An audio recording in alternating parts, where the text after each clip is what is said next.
And welcome everyone to Gilbert Gordon Oval here for semi-final number 1 in the RDNFL final series of 2023.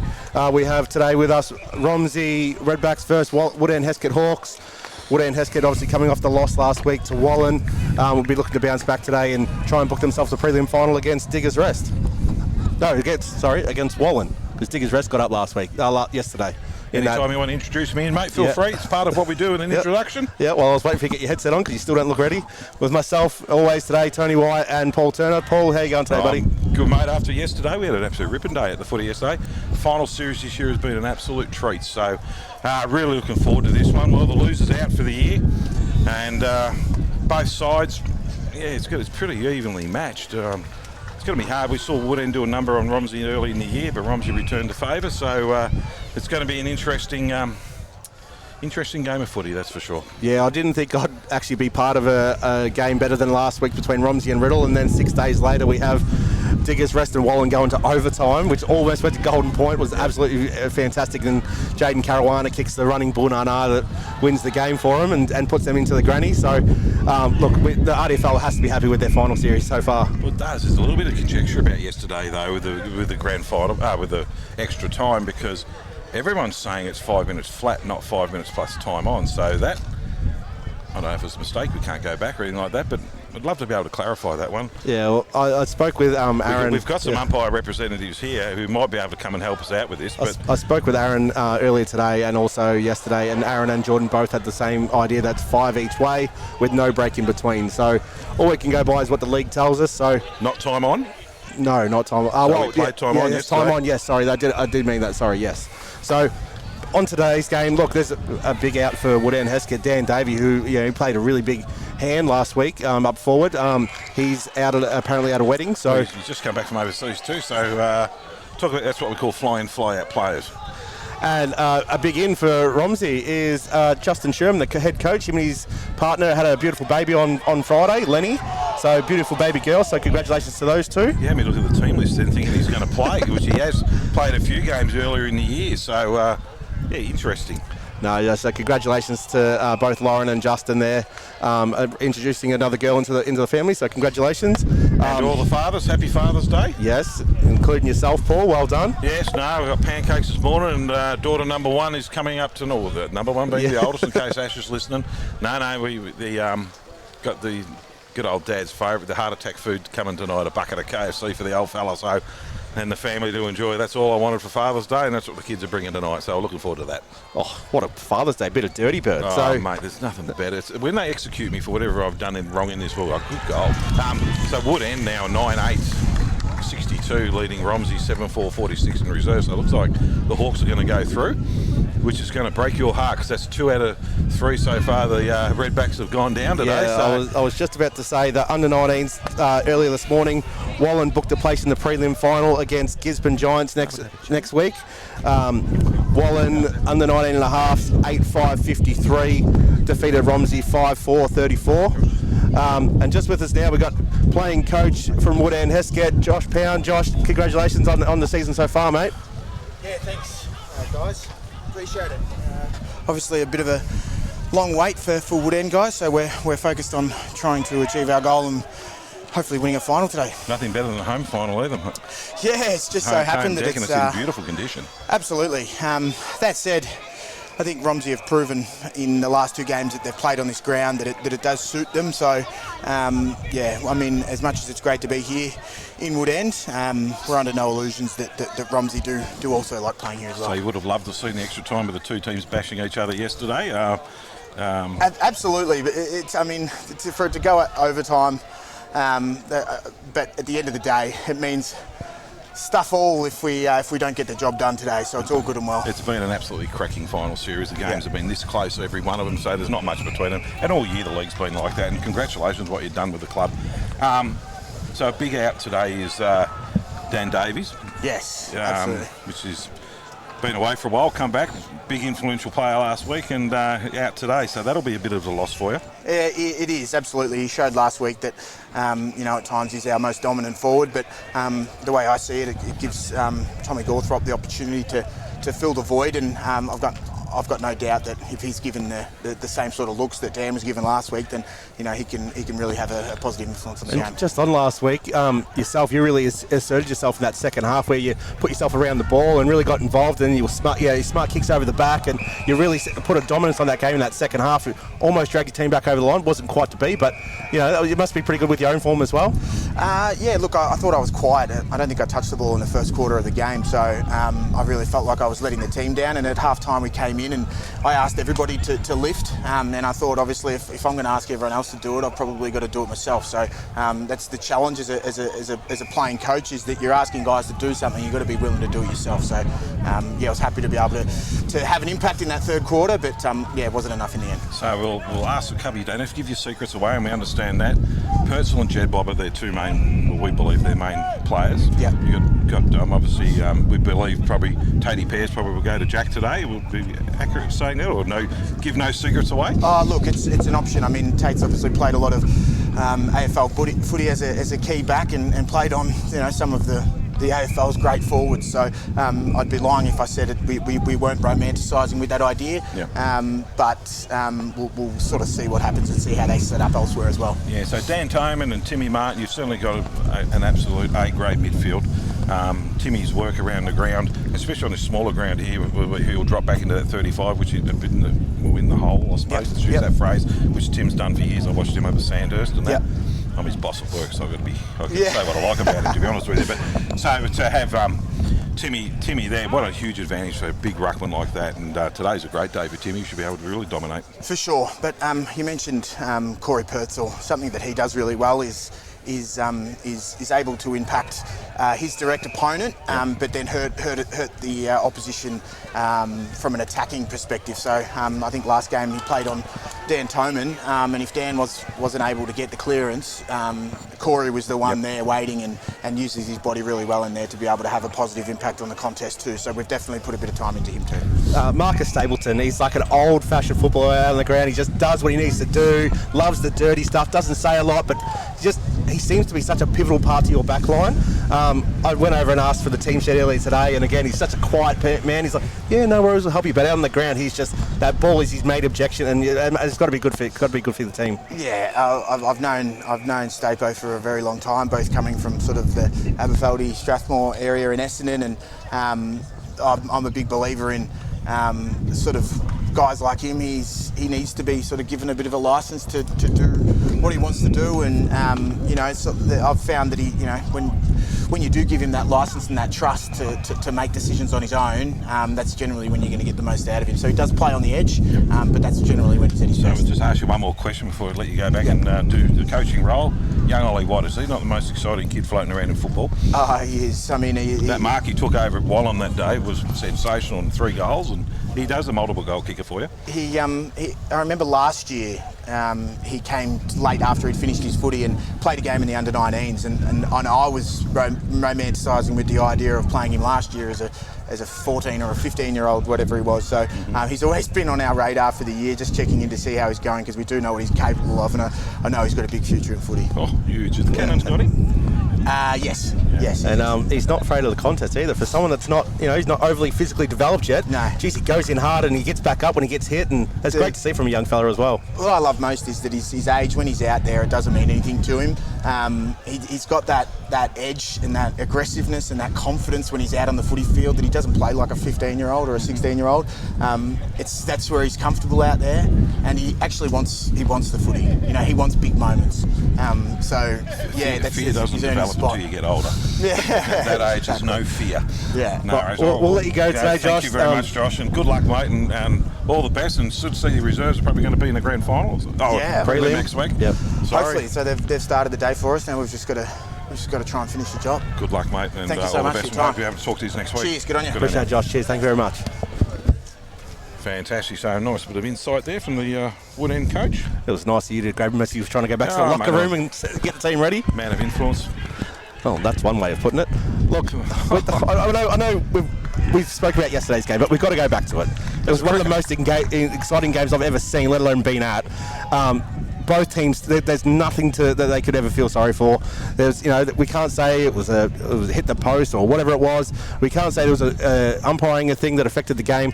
Both teams just gave it the absolute all, and you could see when the siren went at that final time, they all just collapsed to the ground. No one celebrated. They all just collapsed. Yeah, and obviously there's nothing between them. I mean, let's be honest. That was one of the best games of footy I've seen in 40 years of RDFL footy. That was absolutely sensational. As Woodend just kick another goal. So I think they're home and hosed. It might be the end for the Redbacks. It's going to hurt you, Jake. So as long as the tear doesn't come through the screen, we'll be fine. So to Jamie Lobb. Jamie Lobb, yep. Yeah, well coached. Dan Nolan as well, well coached. Like both sides, it was just a terrific game of footy, and that's showcasing RDFL and see how far we come.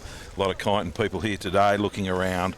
There's a lot of talk about the Tigers coming in next year from up north. They'll be sitting here. We are showcasing the best of our local talent at the highest level, and they are going. It's really, really impressive. This league's growing at a rapid rate of knots, as are the towns in the area too. As you can hear, the siren has just gone to signify the end of the game. You all right, Tony? Yeah, I'm all right. And Woodend Hesket have made it through to the prelim final next week, playing Diggers Rest for a spot in the granny that will face Wallen. So the game is over here, and it is 10-8-68 Woodend to 7-4-46. Yep. Romsey. Bad luck to my team. We'll cry about it later when I'm off air, but that's okay. You're not having a good day there. The under 19's got done, and it's Father's Day. It's Father's Day. I always love it. You know that. Come on. But yeah, we'll just quickly go back to yesterday's game. There's nothing more that anyone could have done. You see there's some Wallen people here again today trying to watch their opposition for who they're going to face next week. They're still down in the dumps, but really they should be super proud of what they've done. So pick themselves up, mate. Yeah. Good football side, good footy club. Yep. I mean, they're strong at every level, Wallen, and well coached, well managed off field too. So so are all the clubs who are in the final. Let's be honest, they are. Every club's flying, and they've all got multiple teams in finals, and not just one-ups. So they're healthy, strong footy clubs, and really looking forward. I mean, Wallen, I think what we saw yesterday might be the grand final. That's only Paul's opinion, which means diddly squat. But I reckon that might be the grand final tomorrow. All right, so you mentioned before Ollie Watt, great, and local talent that we're displaying in this league. Ollie Watt's one of them. And we've got some great young kids out there today as well. I'm going to go with the Romsey with the one eye, Darcy Lockins, Cal Sankey, Corey Purcell. And then you got Braden Smiley out there, Marcus Tucker. He's another one that's eligible for under 19s. There's a bit of a rumour you got Jack Jebwell's photo on the bedroom wall. Is that right? No, he's got him tattooed on my back instead. There is a lot in this league. Riley Ferguson, Riley Patterson, Toby Duff Tyler. These and my favourite from Woodend. I know you always talk about Dan Toman and Tim Martin, but my favourite is Kyle Baker. I have mentioned him many times, but there is just so much to like about this league that the future's only going onwards and upwards. True. And that's what you're going to give me? True. I was actually watching Romsey run out in the ground going through their numbers. They've got a 23 out there, and we haven't got one of them on the list. So if you can do some homework, that'd be lovely. No, I don't have a 23. Yeah, 23 Braden Smiley. Yeah, you've got him. Oh, it's down the bottom of the board. Well, I apologise. Look, we're just going to go through some just very quick things about what we think could be So today's game. Today could swing either way. Two of the best midfields.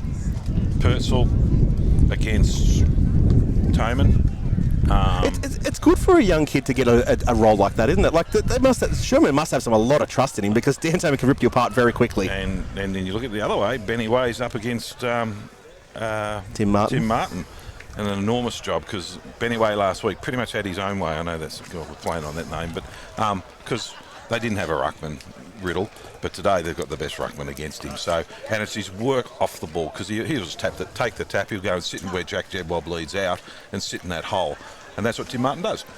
And that is going to be something new for them, because they just can't bomb, and he's going to be in there when they drop their eyes and aim low. Tim Martin's going to be standing in the way. So if you were coaching Romsey then, and you knew that's what Tim Martin likes, to get back in the hole and clog up Jack's space, yep, would you be giving the licence to Ben to roll forward as well and become another marking option to make Tim accountable, or would you like Ben to stay back and try and lock the ball in as a wall? If I was, I'd be pushing Ben up to around centre half back and saying, I'm going to drag you out. If you want to sit there, I'm going to drag you out. Or put him up onto the wing and make Martin accountable a bit. But I don't think Timmy Martin really cares. He just plays his own game of foot. He's that good. I was standing next to him before in the line. He's a big boy. He is a man mountain. Yep. And look, I know Ben plays on the physical side as well, but those two boys are going to get sore. To sit on him is Marcus Stapleton as you hit on. But I mean, he can play Jeb Bob's role. Yep. But Darcy Locken's up forward too is a key for him. His old man got me behind the goals. He told me not to call him a Gisborne player, but he played a year and we trained him, so we'll take that, and he can growl if he likes. But Darcy's really important to that side, but shooting over the other side of you got young Ollie Watt down forward for Woodend. So, God, they're evenly matched, these two teams. It's going to be an absolute cracker like we had yesterday. It's going to be really, really interesting. The big loss is Dan Davies down forward. That's a big hole for him to field. I've got the inside mail that Tatey Pears is going to sit on Jed Bob. That was told earlier in the day. Not that I believe a lot of things that come my way, but going off Tate Pears' performance last week, I wouldn't think he had the agility to go with. But you got to remember, he played AFL footy on some of the best forwards and hit it on the head before. He's not the fitness that he was in AFL playing for Essendon. Yeah, I think Stapleton will probably get the job. I would think so, Stapleton too as well. I'd be shocked if it was anyone else. Here come the Hawks now. Duff Tyler could have a crack at him as well. Oh, too young. Yeah, too young, and they need Duff Tyler's run out of defence. So for me, I think Romsey's pace can worry this Woodend side here. It's a beautiful day out here today. The breeze is going straight across the ground, so it's not going to favour a specific end, maybe slightly to the left of screen, but it's pretty much going straight across the ground. But I really feel that the pace of Romsey today could, on a dry day like this, fast track out here, they could really trouble Woodend. And you've got Wiseman too, who sits down there. I mean, they've got a good defence, Woodend, but that losing Davies today out of that forward line is a big hole. That means Tommy Gawthorpe, who's not... Gawthorpe has got it right. He's got a bigger job today because he was pushing up a little bit last week, and Davies back had the two-prong attack. Also caught him out because they were too slow coming out of defence. Well, today he's going to have to play deep forward because he's going to have to be the marking option. And look, they play this. This is their home deck. Let's be honest, it's got to be worth 1 or 2 goals, you think, playing here on your home deck in a final. It doesn't get much better than that. Yeah, but as you heard Josh Pound say before, the game they played here in round 14 or 15, Woodend got the Shockers by 2 points, but they said that it really did suit the running game style of Romsey as well, and that's what I think today is the major upside for Romsey over Woodend. Tim Martin's going to be hugely influential. If Ben Way can reduce the impact of Martin, and also make him accountable at the other end, because that gives Jack another way. Jack kicked 7 goals in this corresponding game a few weeks ago, so I don't think they'll let that happen today. Yeah, no one lets it happen. I know he's your love child and you absolutely adore him, but I can see Woodend with Stapleton and a few others down the back there. I think it's good. And it comes down from midfield power, let's be honest. Exactly. So, I mean, on this ground here, it's 1 kick to the forward line, where Romsey's ground, it's probably 1.5. So they've got the room here to be able to, it's a tighter ground, smaller ground. And I do have to make an apology. I mentioned multiple times last week the age of Nathan Raymond, and I have added 4 years to his life.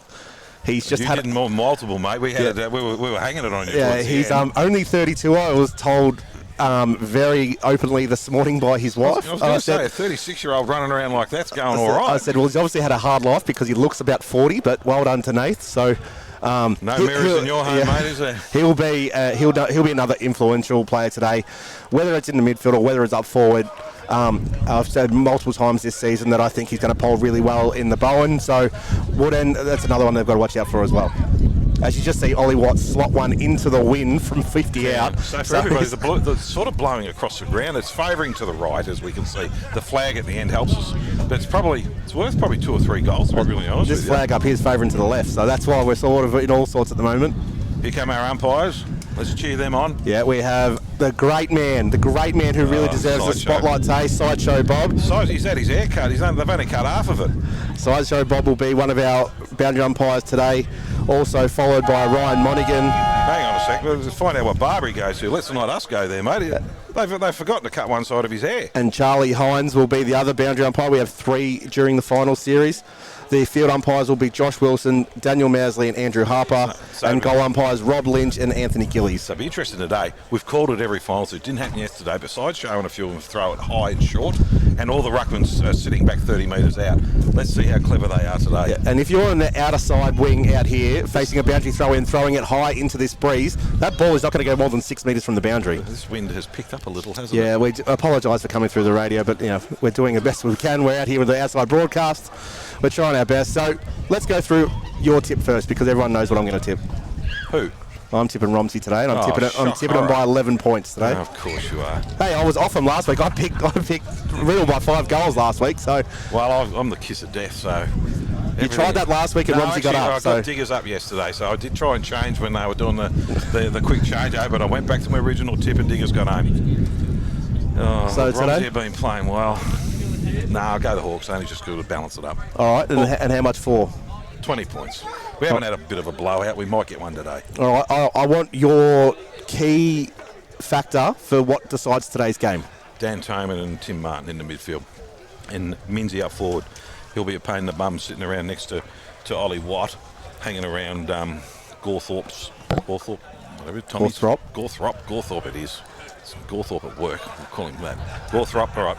Gawthorpe's feet. So I think the smalls for Woodend up forward will be really damaging, and I also think the 7 goals that was given away last time, Stapleton, and I don't think Tatey Pears will let that happen again, because he wasn't here last time.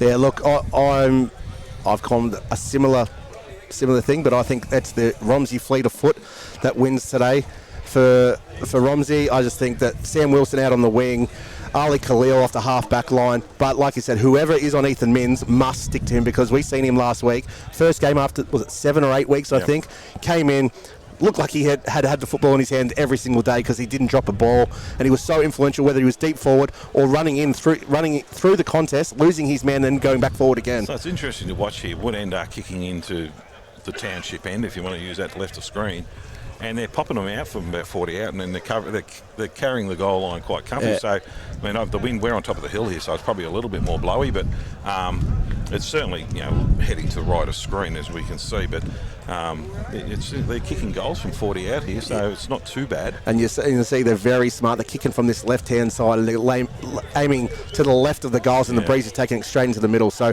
they've already worked it out here, Woodend, as well. So it'll be interesting to see. Goal kicking is going to be super important today. We've seen how important it was yesterday. Like, what was it, 15-8, I think, yesterday to 14-7 or something like that. It was super good goal kicking, but in the Wallen and Diggers Rest game. So if it happens today that Romsey get beat, how are you going to handle this? Because this is 3 out of 3. Romsey's out and done. It's not a pleasant scenario for you. Well, it just means you put your head down and worry about it again next year. And I can go to the prelim final next week and have no stress and just call the game. Stress? I am stressed next week, because the mighty Saints are playing on the same day against the Giants, and I won't be able to be there because I'll be here with you, listening to your dulcet tones. No, I've got no comment. Yeah, because Essendon, how long's it been since won a final now? 6,000 days? Hang on a second, let's all turn around. Here he comes. In absolutely no hurry at all. No hurry at all. Right on the bounce. Yes, as all the great ones do. We even got his own headset. Potty mouth, welcome back. This headset is already censored, so...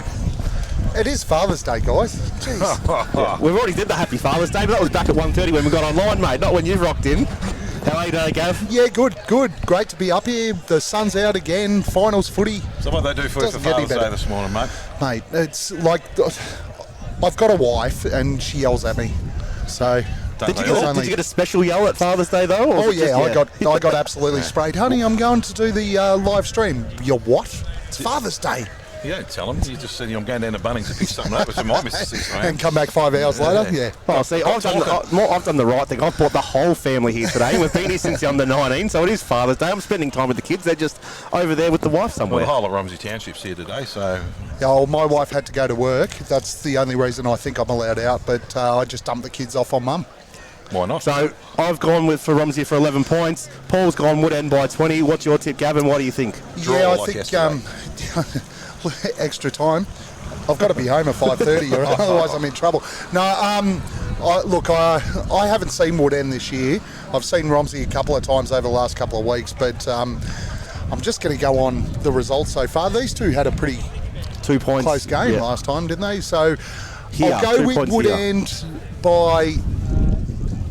The wind's going to cause some trouble, but I'll go Woodend by 15. All right, so it's 2 versus 1, like it always is. Everyone gangs up on me. Mate. What we do. Not good. Poor old Woodend Footy Club has just gone, oh no. I think I've only got, in the 5 times I've been on, I think I've only got 1 right so far. Well, yesterday, that was stressful yesterday and in a cracking game of footy. So Isn't this an interesting start? Alistair Ray's going to start forward here for Woodend. Yeah, I don't mind that. That's an interesting start. He's usually sitting at centre half back, setting everyone up, throwing him forward early. And Woodend will be kicking to the left of screen here. Pears, and you got Stapleton down there too, so Pears is heading down that way. I might let you two can carry the commentary for the first quarter while I work out who is who in Woodend's team. I'll just throw in some special Smith comments. And Jones, we do. Get away with it all the time. So the midfield battles here is going to be absolutely crucial. But you've mentioned him before, James Wiseman's going to start on this commentary side wing. Yeah. Whoever's on him today, he's got to the middle too. They want to hope they've got their running shoes on because Wiseman does not stop. So it'd be really interesting here. It's going to be Sam Wilson here on the left of screen. And neither team is in a hurry to get to their positions, are they? It's just a very nice leisurely walk, enjoying the springtime, enjoying Father's Day. Which is wander down. That's it, they've got a decent crowd here. They're just soaking in the adulation. So Ben Way versus Tim Martin in the middle. Angus Story's a big boy. Where'd you get him from? He's been at Romsey for a few years. We've got Corey Purcell sitting on Dan Toman. Josh Pound mentioned that in the pre-game. We got Will DePetro on Ethan Minns. That's going to be a big day for Will.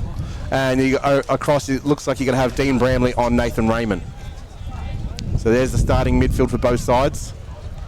As now we're waiting for the final of the general public to remove themselves from the playing surface. You tell them, mate. They listen to you. They'll get off the ground if you growl. No one's listened to me, mate. Romsey would have been 2-0 so far, not 0-2. So there goes the siren, and Purcell straight into Toman like he always is, an absolute pest. Ball goes up.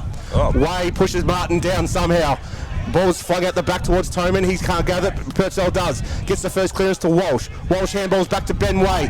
Ben Way sends it forward 50, but there's no one back there except Tom Pound. Tom Pound knocks it through, and the first score of the day will be a behind to Romsey. Rush behind. That ball did carry, so it's probably carrying an extra 10 or 15 metres with the wind behind him. So Dan Toman's bringing the ball in, which you don't like, Paul. No, I don't like that. Comes back in. Out wide out to Stapleton. The far side of the ground, which is typical because it's always on the opposite side where we're commentating. Stapleton is going to drive it along down the line, looking for Martin. Up goes a big fella, good grab in front for the Hawks. And Alistair Ray. Alistair Ray, he's worked it from forwards up into the defence. And they're going to try and use their height. Looking down there for Gorthorpe and takes a good grab. Hits up short, looking for the Pound. Ball's punched well clear. Romsey with numbers at the bottom of the pack. Comes out by hand, kicks into the middle of the ground, the hot spot, but the Woodend's got the numbers. Stapleton working under. 4 Hawks against two Redbacks. And it's going to be the Hawks are going to come out through Cody Bowen. Hands out to Stapleton, out to Chapman. Chapman drops what he should have taken. Stapleton tries and fends off, puts it on his boot, kicks long. Goes out, Redback. Great tackle. Poor Nathan Raymond looking straight to the sun, absolutely packed his stacks there with the ball coming in his head. Actually, I heard the whistle blow in the netball court. I thought it was out of bounds. I wasn't watching where the player was going. So it'll be a ball up here on the left half forward flank for Romsey. Ball goes up. Martin's got front position, but Wade taps it down. It's a race here between Minns and DePetro. Minns gets the handball off to Bowen. Bowen drops the ball and be out of bounds in front of the Hardwick sign in the left forward pocket. We said this last week about Minns in his petrol tank. It's they're going to exhaust it to half full really early in the first quarter because he's been away for a while. Yeah, the ball's balled in. Martin has front position, way at the back, one down to Raymond. Raymond with a little short kick to Jedwab. Jack Jedwab takes his first mark today. And he'll be kicking from 40 out, straight in front, you reckon, 40? No, if that's 40, mate, that's by the time he kicks. Have a look at where. Gav, just watch out, mate. This is the excitement level of this gentleman here with Jack shooting for goal is going to be really, really high. Have a look at my back. Gav, does it have the Jack Jedwab tattoo right there? Does it look picture?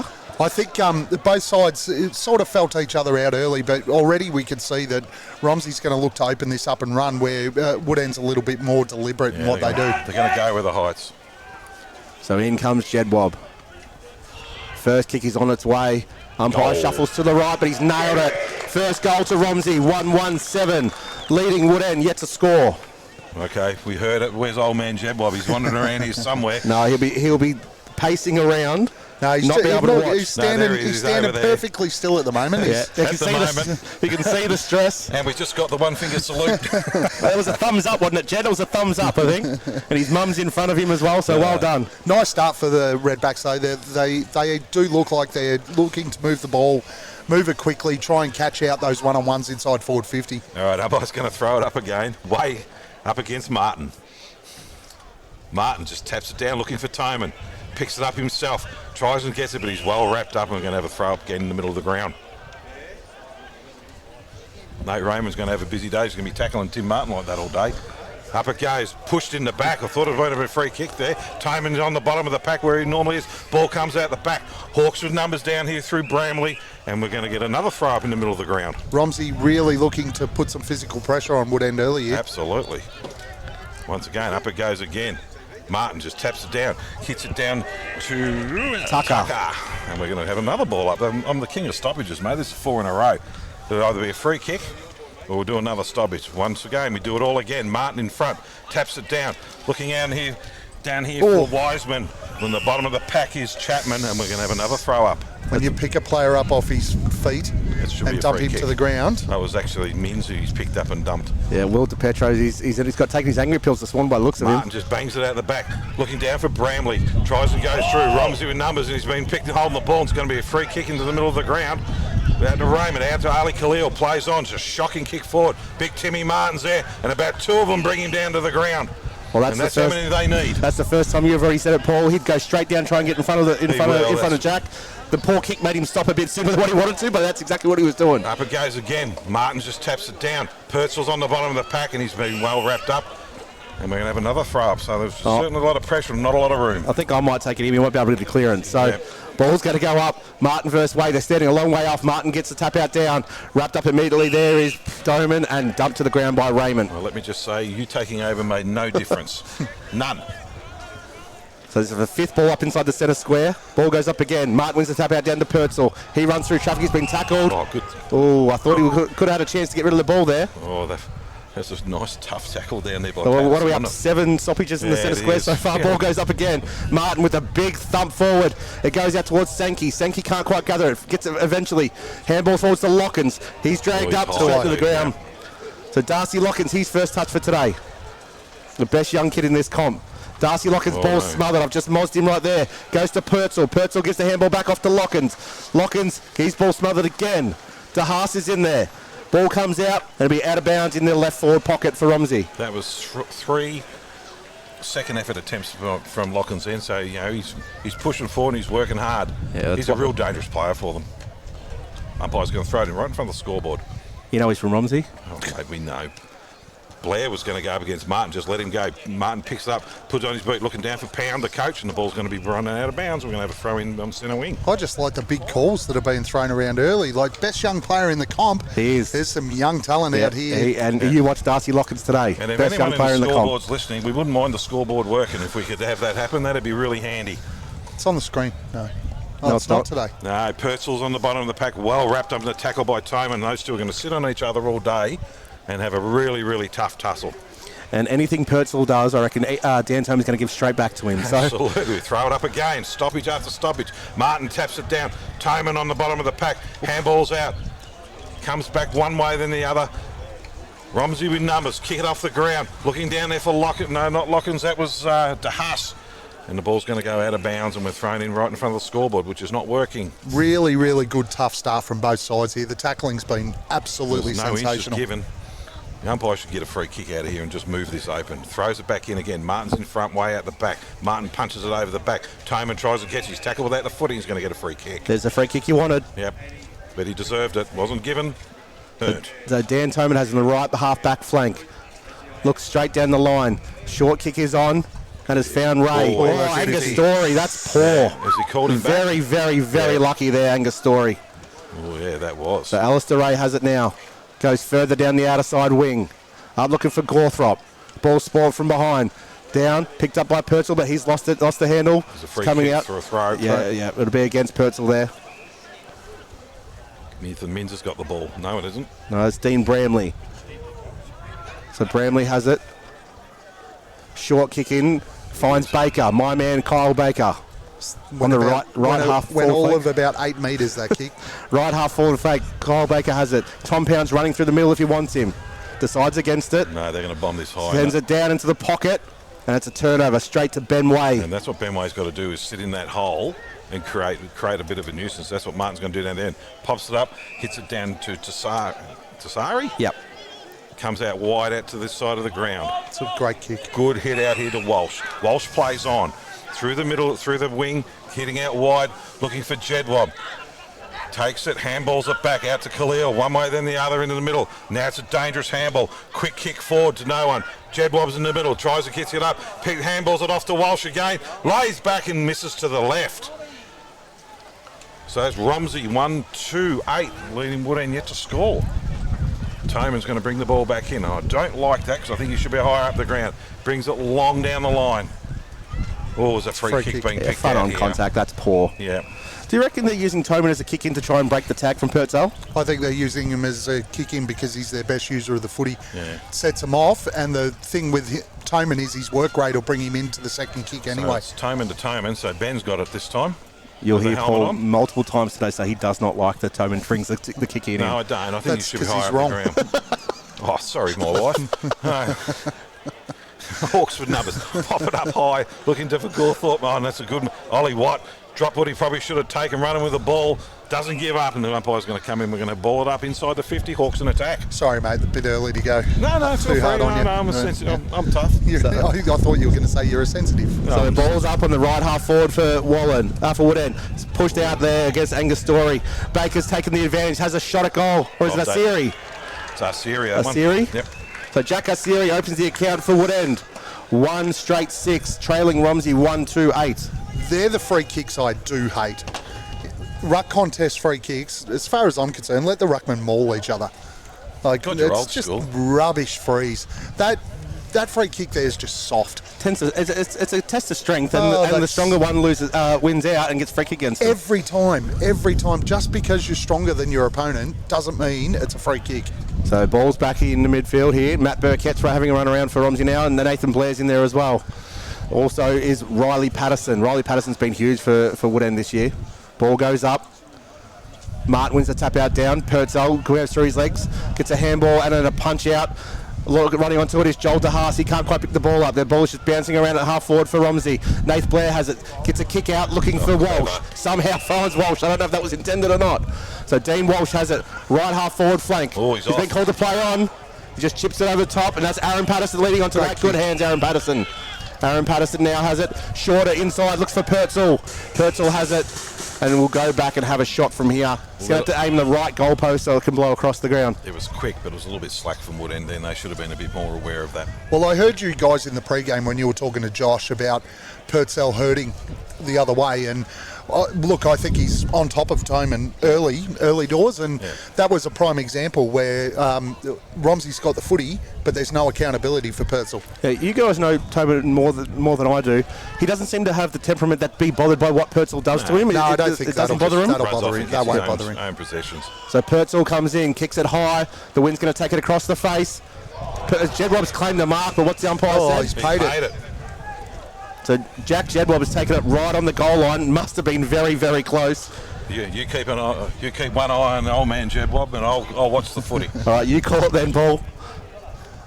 So it's going to go around the corner, AFL style, and he should really kick this. Oh, he's gone high, and he's trying to claim it, and the umpire's going to give it to him, and that's the second goal. So Jack's second. Romsey already 2-2. Sorry, far away. 2-2-14, leading Woodend 1 straight. Already, Jack looks very, very dangerous against Pears. Yeah. He just and you mentioned in the pre-game that you didn't think Pears had the agility, and that's what's showing up right now. So in the old days, if you were getting beaten as a defender, he'd get a punch in the head every time. Exactly right. Whack. Do we still like that in the game? Yes. Oh, it's an attempted spoil. It's not your fault that the head gets in the way of the ball. I remember my under-12s coach. If your forward gets a mark on you, should have 10 breezes up and down his arms and his head. Burkett drives it forward, looking down there again for Jedwab's head over the ball, pushing it forward. All going to pile in on top. And we're going to get a ball up right in front of the goal scoreboard again. The umpire let that one go for a little while, didn't he? It was really good play by Matty Burkhead, the way he brought the ball into the thing. Well, they're dominating the midfield and the Absolutely. stoppage battle at the moment, Romsey. Goes again, Way against Martin. Way wins that one. Head over the footy as a free kick, going to be picked down. It's going to the Hawks, but it's playing onto advantage. Kicked out wide, and the ball's going to go out of bounds. They're going to play deliberate. Yep. Oh, 2 in 2 days we've seen. RDFL football's alive. The umpires want their moment of glory. It's not deliberate anymore, guys. It's intent to keep the ball in. Ali Khalil brings the ball in from the wing, goes looking for the smallest man, Aaron Patterson. Somehow the ball comes to the ground. Aaron Patterson still fighting, gets the handball out towards Lockins. Lockins wrapped up immediately, and the ball is going nowhere. So we have a ball up right in front of the scoreboard, left forward pocket for Romsey. It's like the old days, mate, where we've got to hold the actual shelter down with one hand and call with the other. Nothing changes. We've done that a bit in RDFL finals. The ball goes up. Tim Martin wins the tap out down with a big slap forward. They all just jump back on top of the ball. Somehow the ball spurts at the back. Off comes Pound. Pound sends it a long way, but Romsey will have the numbers. Tassari and Jax Kinnear, they've got to work it out. Tassari gathers the ball, goes for a short kick down the line for Raymond. He's turned it over. But at the back, Ali Khalil, those little wheels just keep on going. He's kicked as he pushed as he kicked. Kick is spoiled. The ball comes through, they all just jump on top. That's got to be a free kick to Ben Toman. You can't just jump into his back like that. So Ben Toman has it at half back. He kicks out, looking out wide. There's options for him. He's slow with the movement. They've got to be quicker than this. Ferguson was out here on the wing by himself and has just ignored him. So he's still looking out for Mins, and Mins takes a mark centre wing. Ethan Mins. Slow entrance into the forward, looking down there for a big marking contest, and he gets it down there, and the Hawks have the mark way out in the half forward flank. Martin's working his way off for a rest. Really slow entries in the forward, looking for Tommy Gorthrop, and he drops what he should have taken. He was unlucky, he didn't get paid. Romsey are going to try and run the ball out, just pops it up. Hawks with numbers down the bottom of the pack down there. He's between Bramley, but Ben Way just pops it up, and the mark's been taken down there in defence for the Hawks. Duff Tyler. Centre wing. Lachlan's out here wide. They're going to ignore him. He's going to kick it back down the line. They've been a little bit predictable there. Josh Pound, the coach, goes up, try and defend it. Romsey with numbers, and now the switch is on, and this is coming out through Petoro, and he's really important to this side. Short into the middle of the ground. Looking out for Lockins. Lockins' the ball drop, but he's too fast. Darcy Lockins pops it up high. Now it's a sprint down there for Burkhead. Picks it up. Here's an opportunity for him. Brings it back into the middle, and he should have went harder, a little bit harder than that. Walsh, one way than the other, he's tried to work out, puts it on the outside of the beat, and kicks a goal. He's very, very lucky there, Dean Walsh. Should have attacked that ball. Players getting thrown out everywhere. Jack Jedwab's fired up. Nate Blair's fired up. There's going to be free kicks in the middle of the ground. I think it's going to Woodend. Oh, it's right on here now. Players are getting very, very worked up. You watch the fight, I'll call the middle of the game, because they're going to ball it up and play. Look at Sideshow sprint to get the game going. Hawks got a free kick in the middle, and Josh Pound, the coach, has picked it up on just outside 50. Sideshow's gone down. Oh, call the ambulance. That's not good when he's gone down. Over the back, but he's come back miraculously. Jack's had his jumper ripped off. And he will love that, Jack, too. He's sitting next to us here, and they've shown no care for Sideshow Bob's welfare there, with half a haircut he's got.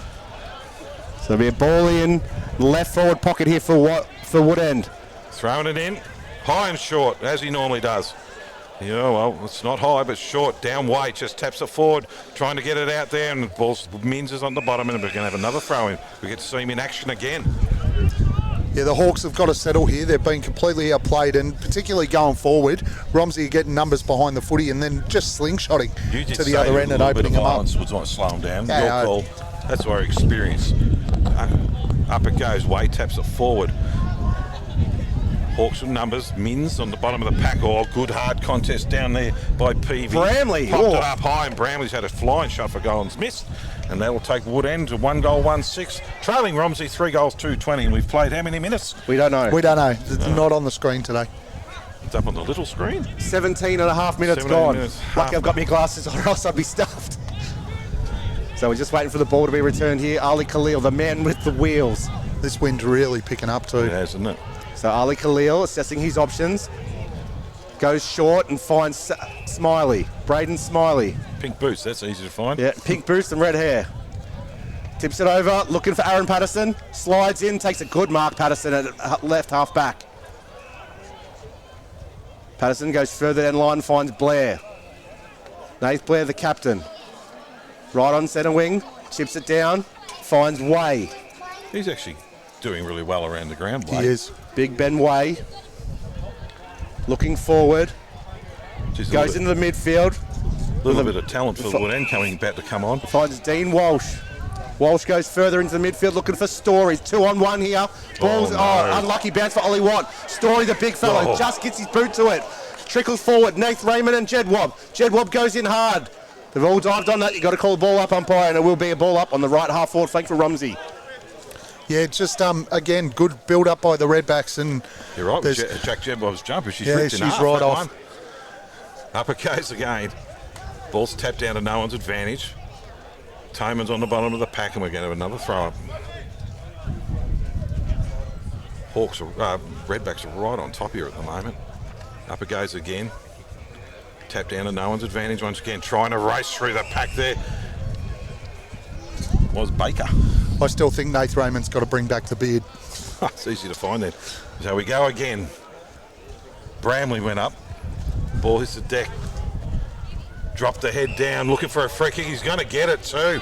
Oh, he put the head down, and that's Will DiPetro who's going for it, and Ethan Mins can't believe it. But one thing that's never happened though is umpires never changed their mind, have they? No, you're just settle down. They have never changed their mind. It's a long way to go, mate. I know you're up. Oh, I've been down all day, so I should be up now. So Will DiPetro having a shot. He's on it. The wind is right behind him, so it's going to carry it, but there doesn't seem to be that bad down on the ground by the flag at the moment. About 25 minutes out, slide angle, in he comes. Oh, it's a shocker. It's gone out to the left. Could miss everything. Ball's just being punched through by Teddy Pears, and we're going to get a ball kicked in. He was lucky the ball touched his boot then. That was that bad of a kick. Did you coach him in juniors? No, I don't know Will DiPetro at all. Fair enough. I don't think he wanted him after I've just said that to him.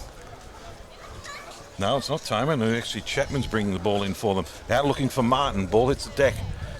Ben Toman picks it up. Handball's over. And tackle gone. Nath Raymond nailed him, but he didn't get free kick. Big Tim Martin picks it up, holds it up, throws it out down to Dan Toman.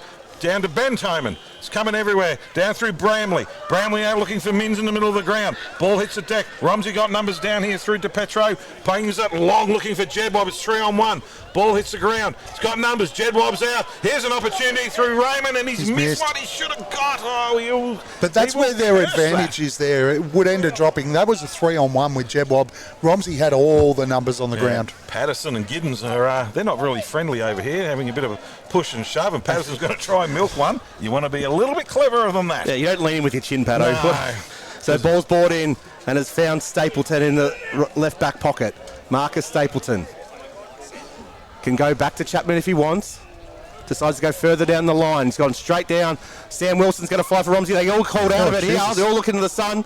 Ball gets taken there by Newnham. Jack Arceri is fighting pretty hard there for the Hawks.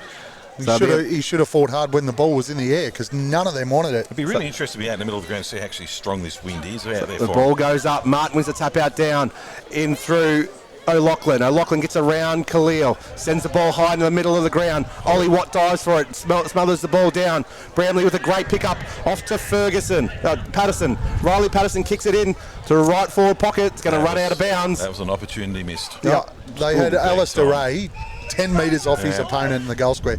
But they're getting rushed, then they feel like they're under pressure every time they pick do. the footy up, and that's where this has fallen over for them at the moment. So there'll be a ball in the right forward pocket here for Woodend. Umpire Ryan Monaghan, he's on the screen. He better not stuff this up, I'll let him know. Ball goes in, it's a beautiful throw in from Moners. Tapped down by Story. Jeez, the whistle's coming from somewhere, but I don't know where it is. So the ball's been kicked out of the back line for Romsey, but Stapleton too big, too tall in front of Aaron Patterson. So Stapleton just forward to centre wing. Looking down there for the big player in Alistair Ray. Ball hits the deck. Hawks down with numbers. Pile on top of it. There's a free kick being picked out here, and it's going to go out to Ethan Mins. Yeah, it just fell straight in the middle of the back there. Not much doubt in that one. So Mins looking in the middle of the ground. Good hit up over the back. Arceri dropped what he should have taken, and out comes to Petoro. Handball's over. Down to Burkett. Swings around on his left foot, looking down there for a marking contest to Patterson, and That's it's a a free free kick. kick. Yes, and he's been paid it.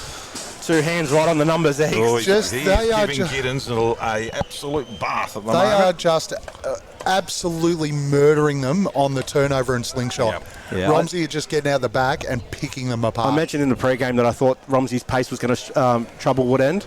They're just not transitioning defensively, Woodend, at the moment. No, not at all.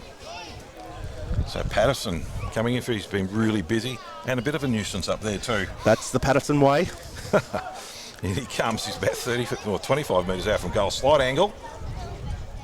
Lays back and we'll soon see where he gets it, and he's got it. It's a big goal for Romsey just before quarter time. 4 goals, 4-26, leading Woodend 1-1-7. We've played Oh, hang on a 23 and a half minutes in this first quarter as well.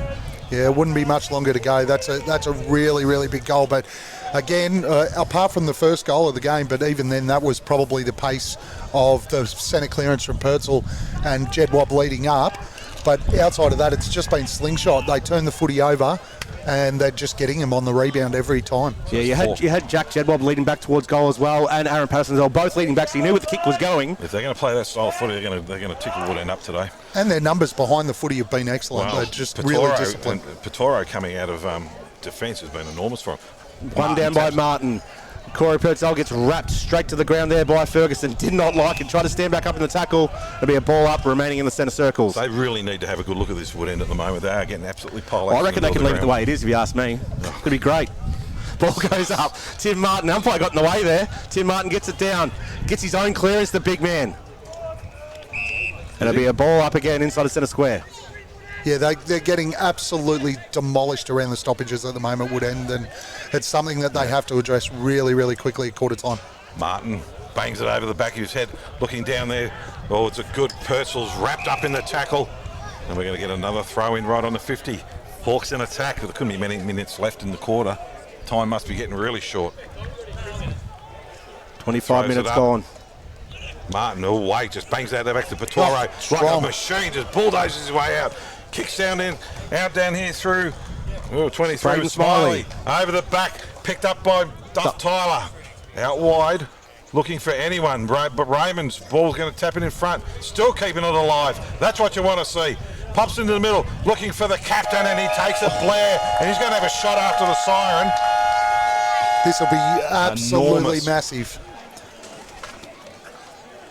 Just completely on top here, Romsey, at the moment. They've just So they're first with to the footy. breeze, so we'll give them a little bit. It's only worth probably 2 goals, though, to be honest with you. But it's how they're doing It's just the attack on the footy, right? At the moment, Romsey's tackling is aggressive. Their attack on the ball is aggressive. And then when they do win the footy, that slingshot is just it's making it very, very hard for Woodend to transition. So Blair, in he comes. Important kick after the siren. Oh, that's a hop, skip, and unusual jump, that one. In he comes. Lays back. Good looking kick off the boot, but it's missed to left. So quarter time, Romsey 4-5-29, leading Woodend 1-1-7. Yeah, look, Gav summed it up perfectly in that quarter. Romsey's pace was all over him. They weren't transitioning on turnover as well as what Woodend would have liked. Tim Martin, I was probably the first time I've really seen him challenged in the ruck, and Benway's done a great job around the ground as well.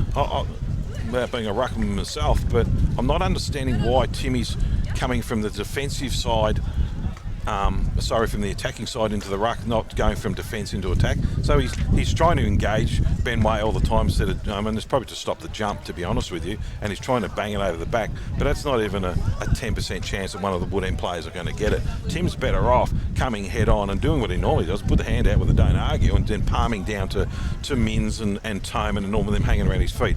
The guy on the other side, Benway's work around the ground has been over Tim Martin. He's beating Tim Martin at the moment, and the Corey Purcell in the middle of the ground is causing an enormous amount of trouble. Young Darcy Lockin's up forward. He hasn't kicked a goal yet, but he's had plenty of footy. He can go down to Patterson and touch over into Walter Petro was good. Chris Petro, the last 10 minutes of that quarter. And Jack Jedwab, he's just been unbelievable for him. So, and I bet you he's not in a hurry to put another shirt on either, Jack. I know. He's quite happy with the rig, so he's got the rig off. So we'll just quickly go through the goal kickers. So Woodend, the single goal kicker, we think it was Jack Arsieri.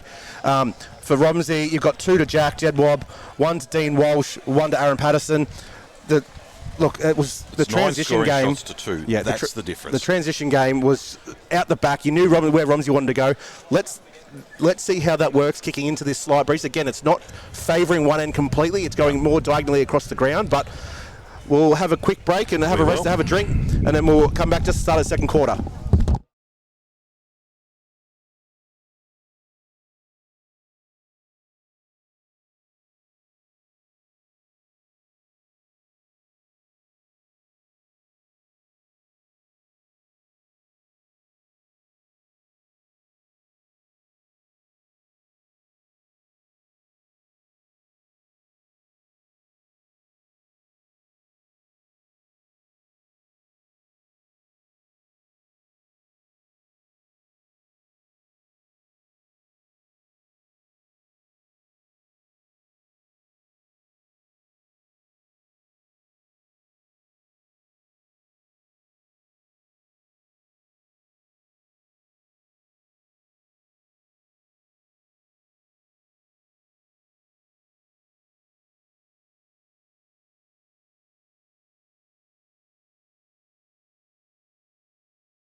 And welcome back here to Gilbert Gordon Oval. Here, Romsey leading at quarter time, 4-5-29 to Woodend Hesket 1-1-7. Obviously, the winner of today's game goes through next week and will play Wallen in the preliminary final after Wallen lost in overtime to Diggers Rest yesterday. And the loser, unfortunately, their season's done and dusted for 2023. Yeah. So the big word is a big rev up from the coach then, and they needed the Hawks. That was a pretty ordinary first quarter. Let's see if he stung them into gear and what changes they've made to give them some run, because they got out of their forward line. Their forwards just didn't chase and just let Romsey come flying out. Yeah, they were completely outplayed in the first quarter, so they've got a bit of work to do here, Woodend, just to bring it back. And I mean, really their goal just at half time is to be level.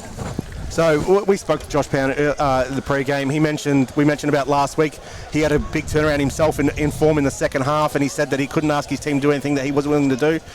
Josh didn't really get near it in that quarter either. So he probably needs to push up a little bit. And he seems like he's got a lot of pride in his own performance as well. So I think Romsey's really got to watch this quarter. I reckon they're going to come out with steam coming out their ears. So Benny Toman's gone to centre forward for the Hawks. So they made a couple of changes. Well, a couple of the key Woodend players too just have to lift. I mean, out here on the wing, you mentioned, was it James Wiseman out here on the wing? Yeah. He got completely outplayed by Dean Walsh in that quarter. Walsh was fantastic. Benny Ways, even though Martin's probably had his hands on the footy, Benny Ways probably had more of an impact around the ground.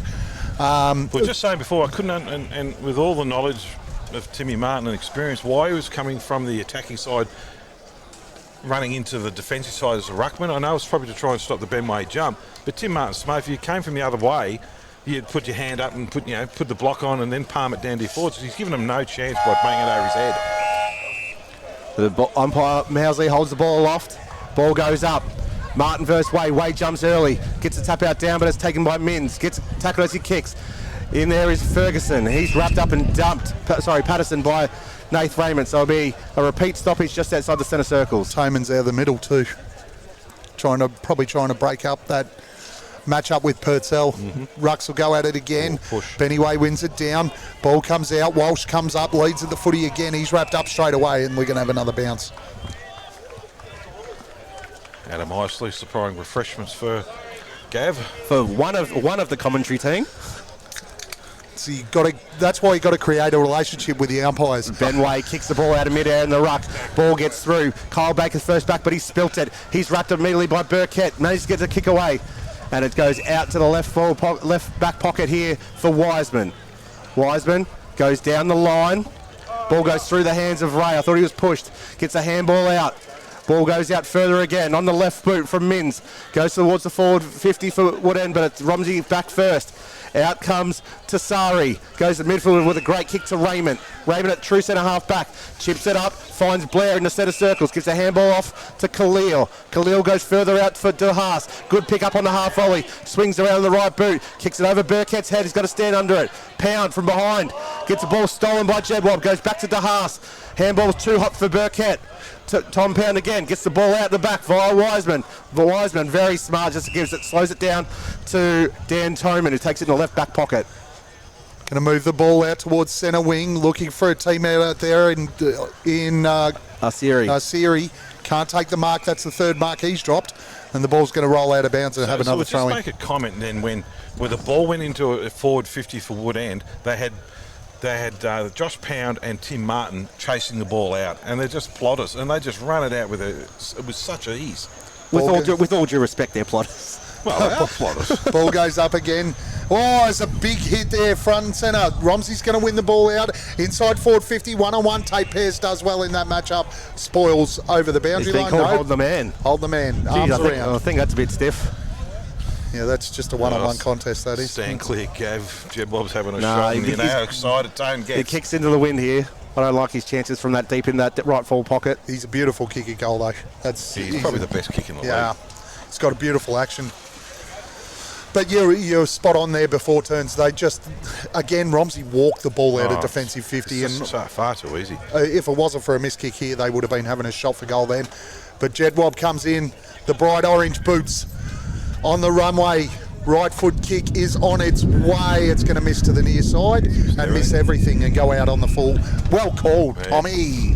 Oh, look, I think I like to know what I'm talking about, but my wife keeps telling me I don't. So Marcus Stapleton will bring the ball in from the left back pocket. Just chips it short, finds Baker's been called to play on, said what 15. He plays on, goes for Duff Tyler, who marks it right on the defensive 50. Duff Tyler swirls around and has found O'Loughlin. Pressure put on by Walsh. That's 50. He's going to get it. Look, you can see why. He's probably unlucky, but you've got to listen for this is look. We don't do the AFL thing here where they don't even get half a chance. But you do have to listen. Game the other week with mind you, that's an under 15's 30. Yeah, so Tom O'Loughlin has been very, very stiff there with the 32 metre, probably 50 he's been given. So he's going to have a kick from outside 50 by the time he kicks it. Kicking with the wind. Sends it on his way, puts it high up in the air. It's a nice kick. And the umpire has said that's a goal. So that takes Woodend to 2-1-13, trailing Romsey 4-5-29, but the all-important first goal of the second quarter. And that's the key, right? They needed that one, Woodend. They've got to build a little bit of momentum here in this quarter. So they actually worked that out reasonably well from half back. Like the 50 took them into attacking 50, but they worked out via nice skill work. Baker off to Duff Tyler, out here, and then off they go again. So I gave you absolutely nothing. Special comments were super special. Threw it over for special comments, which happens after a goal, and he just looked at me. Just dead blank. I've got dementia. Rucks are going to go at it again. Way versus Martin. Way wins it down again, trying to get the ball out quickly. Way comes out. Raymond storms out the middle, low kick towards Jedwab and Burkhead, and Burkhead takes the mark, and that is 50 every day of the week, umpire. Except today. And just to Ryan O'Meara on the commentary, yes, I was very excited with Jack with his shirt off, so you've picked that out well there. Been listening to turns crap too long, that's what you've been doing. Well, the good thing is I only heard 3 mentions of Gisborne in the pre-game. And nothing since, which has been nice. As Burkett comes in, kick is on its way, the left foot, it's fading away, and it's missed to the right. That was a nice bent leg kick, wasn't it? I mean, it seems like the wind is actually affecting the ball more at the bottom end than it is up here. Before the game, they were kicking it from 35-40 out comfortably. And down that end of the ground. But Woodend were also aiming for halfway through the left-hand point post as well and letting the wind do the work. Yeah, it's just Burkett's swinging just gone straight there in the middle. So it'll be brought back in here by Chapman. Chapman goes, runs around Burkett with a nice little foot candy, sends it out to the outer side wing looking for Martin, but it's going to overrun everyone and will go out of bounds. No, he's going to throw it in. So he's got gained 70 metres there away from their goal. So thought he might have paid deliberate then, the way they're going today. No deliberate there. No, they did in the first quarter. Oh, that first one. No, that was okay. The first camera time, that's what it is. I is. liked the first one. Rux will go at it again. Martin versus Way. Way's going to win it down again. He's doing very, very well in there, Benny Way. The ball's fed out as the Redbacks look to build up again. It's just use of hands and spreading to Purcell. Purcell pops over the top, finds Burkett. Look at Wilson in the middle of the ground. Swings onto that left foot, drops it in low towards Jedwab. He flies. Pears comes over and smashes him. Well picked up down here by Ollie Watt. He tries the swing kick. It's not a great one, but Duff Tyler's going to make it look good. Comes down towards the wing. Story leads the race. Beautiful pick up off the bootlaces. The handball not so good as the players will go in again. Walsh had a ripping first quarter. Can the Hawks build something up here? Pressure from Walsh and they'll push it over the boundary line for a throw-in. Well, if Story hits you, you're never getting up. Looks like Kojak, doesn't he? He's flying through there. He's done well off the bootlaces there, though. With that, had a heat of steam up. That was nimble. So umpire Sideshow Bob, the greatest umpire in the RDFL. Half a haircut. Swings the ball up. They finally realise he come forward. Way gets the ball through his hands. DePetro can't gather it either, neither can Baker. It's tapped away to Wiseman. Wiseman gets a quick boot on it. At the back to Sari. Ball goes through his hands. Ollie Watt, first back onto it. He gets bumped off. Handball goes back to Tassari. And with cool head, sends it out to the right back flank. Finds Sankey. Don't mind having a yap, young Ollie Watt. He's down there mouthing off. You can't mouth off after you just fell over from a wet leaf. He's 16. Leave him alone. That's all right. Ball gets sent a long way. That ball's travelling a long way. Locken's going to lead the race straight past Martin. Keeps running. Sends it on its way. Darcy Lockens. Through the hands of... Is that Ethan Minns? Yeah, Race Raymond down there. He's not happy about that. No. That was Cody Bowen. Cody Bowen. They've dropped a lot of marks today, Woodend. That should have been hot spotted, that one. If you're the most talented kid in the RDFL, you've got to have a ping from there. Have a ping. Oh, gosh. Coach Killer, you are. But they are wasting some opportunities here against the Breeze, Romsey. 4-7 now. As the ball comes out towards half-back, it's going to be Martin over the back. His Story, he just thumps the ball back inside. We haven't seen him all year. He's been playing twos, I noticed, for most of the year. Good. He's been going real well out here. I was going to swear then. That's your job, Gav. To be honest, I'm not sure why he was playing twos, but yeah, he's been in the twos most of the season. Yeah. But he's come up at the right time, hasn't he? Absolutely. So Martin pushes way under the ball, gets a clearing kick, but it's intercepted there by Tassari again. So Nate Tassari chips it down, finds Big Ben Way. Centre wing. He's a real lackadaisical kick. Somehow finds the way to Raymond. Body work there on Stapleton. I don't know what Stapleton's complaining about there. He just got completely outbodied. Look, I really rate Mark Stapleton, but that's a great mark by Raymond. Way is playing a really good sweeping roll across the ground. Martin's popping down into the hole, but they're lowering their eyes and not putting it up, so he's actually out of the contest. Well, you spoke about it in the pre-game. Come up, hit sort of centre-half forward and be a target there, which is going to force him to come out and be accountable. Yeah, so he's still just popping in the hole, and he's working his way back. But Raymond kicks it high. It's not going to make the distance. Fly from the back. Head wob. Comes down. Toman able to clear the ball out and finds Josh Pound, who's a long way from home. Josh Pound. I think he's worked up. He's got to go and get him, put himself on the ball. So Josh Pound at the moment. Deep right back pocket, sends it across the ground, which most coaches say do not do. But he's James Wiseman in the left back pocket. Chips it down. Mins finds Ethan Mins, still within the defensive 50. No, it's not, because Mins just run on the ground. Just run on the ground. Okay, so you've stuffed me there. I think it's Cody Bowen. Bowen sends it long down. Pushing it back every day of the week. And they'll go to Tim Martin. Yeah, that was just the drop the shoulder, hip and shoulder in the middle of a marking contest as Martin goes down towards half forward. They really need, look at the numbers from the Redbacks around this football. They're just pushing numbers back there. Burkett feeds the ball out wide as Nathan Blair goes down towards half forward. Raymond again has been outmarked. But that's it. Yeah. I don't mind that, Nathan Raymond. That's not 50. No, he whacked him when he did. That's 50. Okay. Sorry, mate. All right, I might have missed the whacked him. You watch the Woodend forwards. They're not even putting any pressure on. It's just been walked out. Well done there by Chapman. Plays on quickly. Goes inside forward 50 to a one-on-one. The numbers there again in Romsey's though. Ball hits the deck. They paddle out towards defensive 50, and it's going to go out of bounds. Free kick going to Khalil. Ali Khalil is going to get the free kick and dumped afterwards. That was silly by Duff Tyler. Where's the discipline here, Woodend? Just so everyone knows, our cameraman is next door neighbours with Ali Khalil, and he's smiling every time he gets the ball. So make sure he's zooming on Ali. So Ben Way takes the mark in defensive 50. He's got Darcy Peavy further across if he likes. He's in absolutely no hurry, Ben Way. It's like he's out on the farm. Give it to Khalil. Yeah, he's been called to play on now. Oh no! Chips it down the line, looking for Braden Smiley. Duff Tyler flies. Neither can Mark. Nathan Blair runs through, gives the handball off to Walsh. Walsh kicks it over his head. Raymond's 2-on-1 here. Chapman, pushed the back by Martin, surely. Umpire has not seen that. I'll tell you what though, if you want one bloke in a 2-on-1, it's Nathan Raymond. Oh, absolutely. Because again, in that contest there, it really, Woodend should have been able to win that footy and clear it, but Raymond's made sure it's gone out of bounds just in the contest. Ball goes in again. Way wins it down towards Di Pietro. He can't get it, although he's gone again. Ball slips out the back. Well picked up there by O'Loughlin. He breaks away down towards half forward. Hands in the back, but doesn't get paid. As players put their heads over the footy, Woodend have finally got numbers. Handball comes out wide. Not a great handball, though. It favours the Redbacks, and they're going to knock the ball out of bounds. No? Yes, out of bounds, and we're going to have a throw in. Right in that blind spot where we can't see. So we're sorry, guys. So they really need to have a good look at it. So if I was the Woodend coach, I'd be going really small forward to try and put some pressure on and get some speed into my forward line. So Sideshow Bob gives it a huge heave in. Way smashes down looking for Purcell, but Baker gets in the way. Ben Toman spins out of trouble. Gives it off to Bramley. Bramley with a very clever kick inside. Finds Jack Arsieri, I think. Yep. But yeah, Jack Arsieri. He's finally marked one. He's probably dropped 3 before this, so...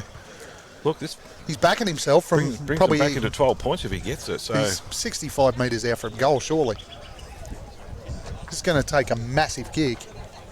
Faith in him. Siri on the runway. Kick is on its way. He's connected quite nicely, and it's hit the post. Halfway up too. He's got that distance covered. You had your eyes closed. You weren't looking. So that takes Woodend to 2-2-14, trailing Romsey 4-7-31. I got to eat my words because he made the distance easily. So in comes Chris Petroro. Sinks the left foot into it looking for Way. Finds him at left half back. Gives the handball off to the wheels in Khalil. Khalil sends it forward. Darcy locks underneath but pushed under. Just too strong there, Bowen. Cody Bowen chips it down. Finds big Tim Martin. Tim Martin's going to want a runner. He finds one in O'Loughlin. Bursts through very quickly. O'Loughlin but sends a shake forward. Arsieri can't mark. Comes down the front and centre. Jack Arsieri flying shot. That's brilliant. What an absolute ripping goal from Arsieri. front and centre, clean below the knees, takes advantage of the opportunity, puts it through. And those missed goals from Romsey over the course of this quarter, which effectively they've dominated again, but it's 2-0 now for the quarter. I like him when he took that ball and was suffering from a case of my legs are going too fast and I can't kick this thing. No, it was a shanker right into the forward line, but hey, a little bit of speed and that, the little ones are causing the problem. But Arcieri there, we haven't seen anything from virtually Gawthorpe at all. I mean, the forwards haven't had any impact on the game, the big ones, but the other side of the way, Jack Jebob's been dominating down the other end. Yeah, look, Arcieri just had his head down and chased that ball down, and he wanted it more than anyone else and was rewarded. Yep. The ball goes up again. Tim Martin jumps early, Way taps it down, but it's taken by Bramley. Hands out to Ben Toman. Toman on the left foot sends a scrubby kick forward, bounces through, clears everyone. Arcieri at the back again, gives a handball off to Mins. Mins' ball smothered there by Kinnear. Well, Mins has hurt himself Yeah, too. he has too. And they're wrapped up right centre half back for Romsey. One they can't afford to lose. Umpire has the ball and is not giving us stuff that Mins is injured right below. Here we go. There he holds it up. So Ben Thomas trying to help him up. Holding the knee, was it? Yep, he is holding his left knee. Yeah, so we're just going to have a stop in play here. Woodend trailing 3-2-20 to Romsey 4-7-31. Runner and the trainers aren't in any hurry either. Gav, you called it. Romsey's dominated the quarter, but they haven't put on the scoreboard. So, look, I think you said at quarter time that Woodend had to be level. Draw even. Yeah. Draw even. So, and they haven't had a great quarter, but they're 11 points down. You kick a goal or two here. This is the case worst case scenario for the Hawks because he is their running machine and their excitement machine. To lose Minzy is a huge loss. Martin wins it down. Di Pietro can't pick it up. Benny Way does. Toman, he's been really good this quarter. Ben Toman. That's in the back, and we're going to have a free kick to the Hawks. As here comes the push and shove again. He's off. He's played on quickly. Low kick to Gawthorpe. And he marks and will go back and kick from 20 metres out on a 45 degree. But really, really nice play there. Got the free kick, got up straight away, didn't muck around, hit a target. We did say at half-time the aim was to be even. And get even. And again, they've been outplayed this quarter, but this will bring it back to 5 points. Just for everyone, Mins was assisted off the ground, but he's now walking unassisted with a significant limp, but at least he's not being carried anymore. But the ball's smothered, but it's either hyperextension or he's done his knee, so it's one of the two. Hopefully it's just a little bit of hyperextension. Hopefully we see him back on shortly. As Gawthorpe, slow, deliberate approach with those long sleeves. Kick is on its way, right foot kick is home. Big goal again here for the Hawks, and you mentioned they hadn't impacted into a game, mate. As soon as we mention they've done nothing, we impact them and they come good on us. That's it, mate. You made the call. You've brought him back into the game. Well played. It's a fantastic goal, and look, it was just smart again. Get up, move the ball quickly, hit your key forward in a one-on-one. That's what Romsey's been able to do with Jebob today. So just on Jebob, Jebob's old man's down. He's just keep an eye on how many darts he has through the quarter. I don't like this though. I know he has to have a rest, but Ben Toman's changed the tone of the stoppages. Yeah. So in this game, Woodend leading 4-2, 26 to 4-7. Romsey, ball comes out via DePetro, kicks a high one. Jadwab's underneath it. No one gets near it. Blair tries to smack it forward. They're just going with a double tap again. Lockins backs into a contest and it'll be wrapped up. It'll be a ball up, 35-40 out from Romsey goal. There's only 5 points of difference, but Romsey seem like they're all over them, don't they? Yeah. Well, we mentioned that kicking straight today is going to be very important. So Tim Martin gets more flying shot. A goal there from Blair. Nathan Blair, the captain. Ripping goal out of the stoppage, and Romsey needed that. They needed to wrestle back. They've been in control of the game, as we've spoken about, and I mean, I'm not sure what they've kicked before that. They'd kicked 4 behinds for the quarter. Yeah. So that's a nice 6 goal. Scoring shots to 12, so twice as many scoring shots. Yep. I mean, if they were kicking straight, they could be sitting on about 8 goals here. But straight away, the very first stoppage, after Ben Toman leaves the field, Romsey walk out with it, and Romsey end up with a goal. Yeah, they get the centre clearance, and then they get the clearance in the forward line as well. Matty Burkett's been really, really good for them in the middle of the ground. He's getting a lot of the footy. Ball goes up again. Martin jumps early, Wade taps it down. Purcell is wrapped up immediately. He could not go anywhere. The Purcell's quarter's been not as dominant in the second quarter as he was in the first. Rux will go at it again. Benny Way's been doing an excellent job in there. but Martin wins this one down. Petroro does well, slides it out. Purcell comes bursting out the middle to the 50.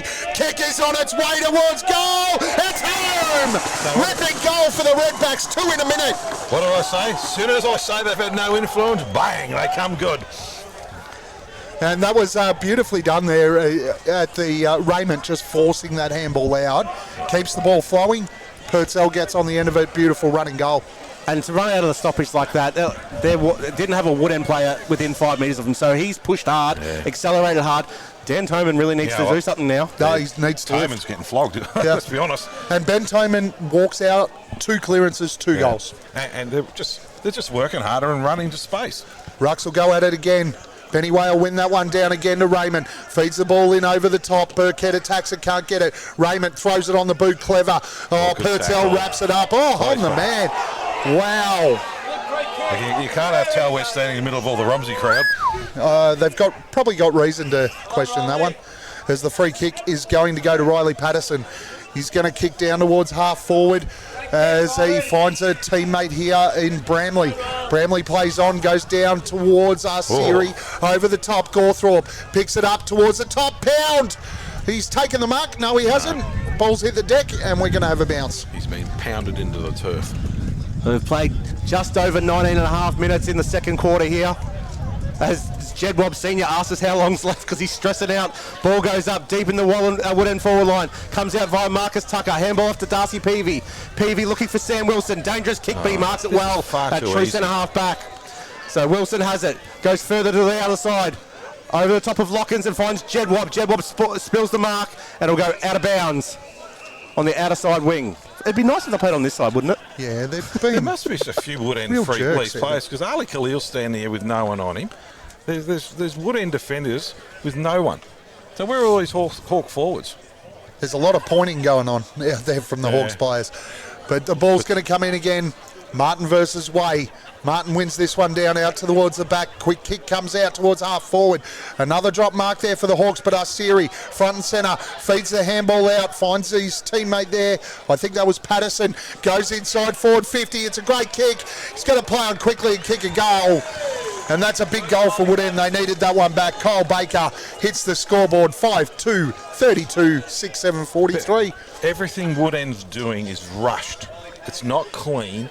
And so what are they going to do? They've got to slow it down a little bit. They've got to start talking. And they've got to start becoming accountable for the Romsey boys coming out of defence. Actually, I'm going to go the opposite there. I think that their slow-down football has actually been against them today. All three of their goals have come when the ball's moved quickly. And you just mentioned about who's on Ali Khalil. It was Kyle Baker, because Ali Khalil let Kyle Baker run straight into the open goal and didn't bother defending him. So if you're going to let your player go, you've got to hurt him the other way around, and that's what Baker's done. It's an interesting point. No, don't get touchy. What's wrong with you? 22 minutes gone in the second quarter. Martin wins the tap out down. O'Loughlin tries to get in there. Ball comes out the back by Purcell. Able to run away from the stoppage again on the left boot. Looks for Nathan Blair. Been pushed under there by Stapleton. And he'll take a free kick. Gee, Patterson should have just got it wet. So Nath Blair will have it just outside. No, he wanted to go. Yeah. So Nath Blair wants to move the ball on quickly. This is probably just a bit beyond him. Sends it deep, looking for Jedwab. Pears has got proposition. Jedwab in the back. Dropped it. Pears over it. He's been tackled without the ball, and he'll take that. Very smart there. Jack should have absolutely swallowed that. He completely outplayed Pears in that contest. So Pears takes the ball to the outer side. Darcy Lockins puts his hands up, takes the mark. Right forward flank, too far out for Darcy. He's going to have to move the ball on. Ben Way streaming into the forward. That's where the ball's going. He's not going to get there, though.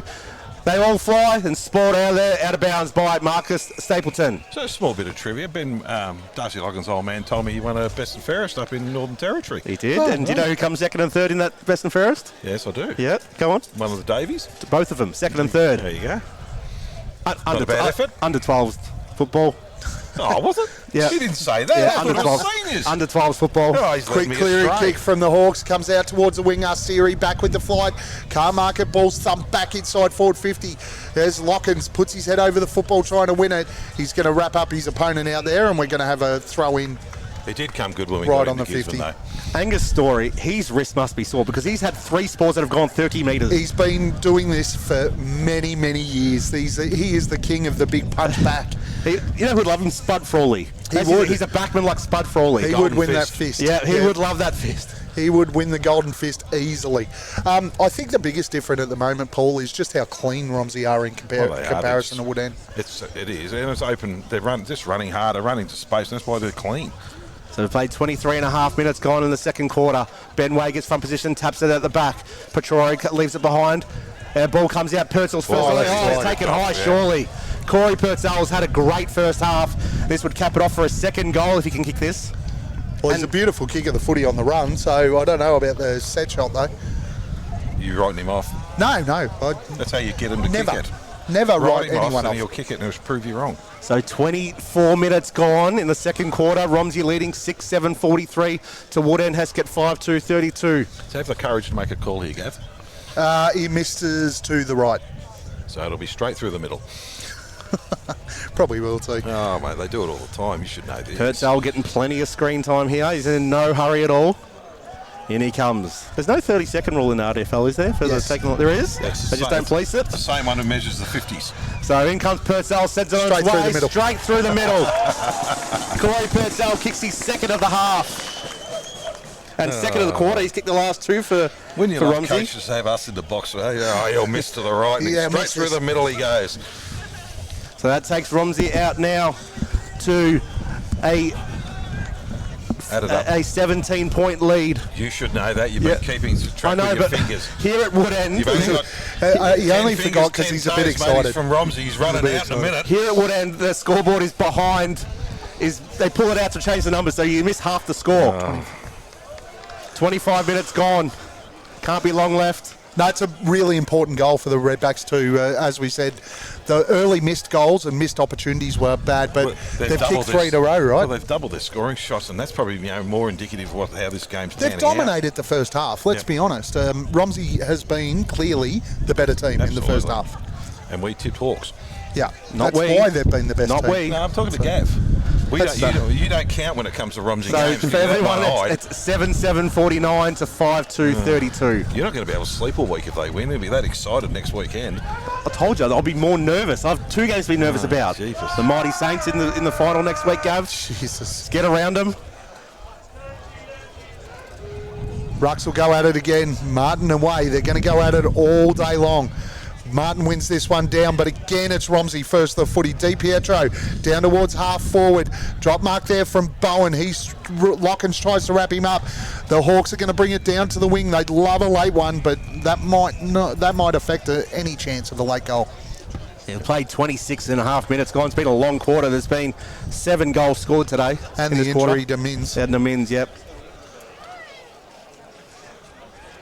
So the ball be thrown in. Outer side, half forward, flank for Woodend. Ball goes very high. Way gets to the back, gets to the front, taps it backwards towards Tucko. Can't trap it. Ball's out here. Kyle Baker sends it on its way towards goal at the back there, but it's well marked there by Jax Kinnear in front of Tommy Gawthrop. They're not afraid to run off their player, the Romsey defenders. So Kinnear goes back to where the ball came. At the back, Darcy Peavy took it like a slips catch. He goes back into the middle, back to Ben Way, and there's the sign for half time. Romsey leading 7-7-49 to 5-2-32. Well done, Benny. He took the mark and then kicked the ball to the umpire just to push those stats up. Well, he's going well. We'll go through the goal kickers quickly just before we have a break. So for Woodend, Jack Arseeri's got 2, Tommy Gawthorpe's got 1, Thomas O'Loughlin with 1, and Kyle Baker's got 1. For Romsey, Nath Blair 1, Corey Purcell 1, Jack Jebwob 2, Dean Walsh 1, and Aaron Patterson with 1. And they're all over him at the moment. Absolutely, 14 scoring shots to 7. They're just playing better footy. They're tearing them up in the middle, and they've got a lot of work to do, the Hawks, here to even get back in this. So I missed the game last week. Were Woodend much better in the second half? Much better in the second half, yeah. We spoke to Josh Pound, as we said, and from the sounds we gave him a fair old bake at half time. They come out a different team. Unfortunately, they've just put themselves too much to chase down. Yeah, but they weren't content the speed out of they didn't get that last week, so they've got to contend with some speed. You and I spoke about it in the pre-game, Paul. We thought Tim Martin was going to have a big say in this, but we did say that Ben Way had to work around the ground, and what's Ben done? He was good in the second half last week against Riddle, and he's continued that on. Well, I don't think Ben Way was good in the second half against Riddle last week. I said that his last 5-6 minutes was good. He got best on ground, which I think is a shambles, but his last 5 or 6 minutes last week was good. Now, I'm more than happy to roll it back this week and say, at the moment, he's the most influential player on the ground. Absolutely, yeah. His ability, he's taking marks around the ground, he's impacting the contest around the ground, which is what I didn't think he did last week. And I think his ruck work itself has been really good as well. His ruck work's been fantastic, but Ben's always going to be a decent ruckman. I mean, the guy's 19 foot tall as well. It's not like he's shorter than Martin, but his impact around the ground has been far superior to last week, and clearly the most influential player at the moment. Tim Martin's such a clever ruckman, but I've never seen him get beat like this in the ruck contest. He's coming in from the wrong angles. Ways working instead of trying to put his blocks on and that sort of stuff. Tim's not doing that today, and he's not giving his first Toman, and Dan Toman's hardly been influential in this game at all. And for what we consider one of the best midfielders, he'd be lucky to have 6 kicks for the game. This happened last week. They shut him out really quickly. And Purcell's such a good player, and it's going back the other way, and he's creating a lot of havoc. And Toman just standing in the middle of the ground. And that's the thing with Purcell, right? We've seen his influence the game. He's had plenty of the footy. He's also kicked 2 goals. He's hit the scoreboard, putting pressure on. We're not seeing that from Toman, but again, the Benny Way thing, he's impacting around the ground. Martin's dropping back, but he's having 0 impact around the ground. So leave the ruck contest piece out of it. It's your impact around the ground and what you can do. And if Martin doesn't step that up in the second half, he's not going to make Ben Way accountable for him. So Ben's going to do what he wants. If you're Josh Pound, you would be going to your forward 6. And you would be ripping them a new one, because they are not putting any pressure on the Woodend, the Romsey players, and they're just walking it out of defence. The midfield's not putting pressure on the midfield for Romsey either. So we'll give it one last say each for you're the Woodend coach, Paul. What do you say to him? Gav, you're the Romsey coach. What do you say to him? I wanted Woodend. Switch it around then. Switch it around. It's the easy one, because all you're going to say to Woodend, if we don't start putting some pressure and start creating some space, we're done. Because they got to. They know they've got big forwards who aren't chasing, so kick it to their advantages. Start putting it up a bit and make it, because the Romsey defenders aren't that tall and they're prepared to work off. So just sit back and put your hands up and go for it. That's what I would be saying if I was the coach. A lot more pressure. Let's create some space. Tim, you've got to start, and you would be saying, if you're hanging around Dan Toman, who knows he's a good ball user, start putting some blocks on, creating space for our best ball user so they can bring it into the forward line. If I'm Josh Pound, I'm walking in there, calling my leadership group, my leaders over, and saying, as a leadership group, if we don't pull our finger out here, this is going to keep going the way it's going. Their leaders have had no impact. They're not standing up and they're not being involved in the contest. Where the Romsey leaders, they're leading the way. They're the guys that are making a difference in this contest. Nath Raymond around the ball, Purcell around the ball, Benny Way around the ball, Jed Wobb up forward. Their key players are impacting. Nath Blair. Yeah. They're impacting the contest, and the Woodend guys aren't. All right, we'll have a quick break, and we'll come back at 3/4. Just another 3/4. Cheers.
And welcome back. Third quarter coming up. Romsey 7-7-49.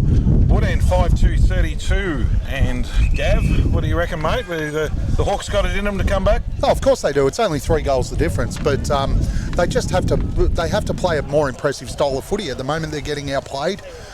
They've been more efficient when they do get their opportunities inside forward 50, which has probably kept them in the contest to now.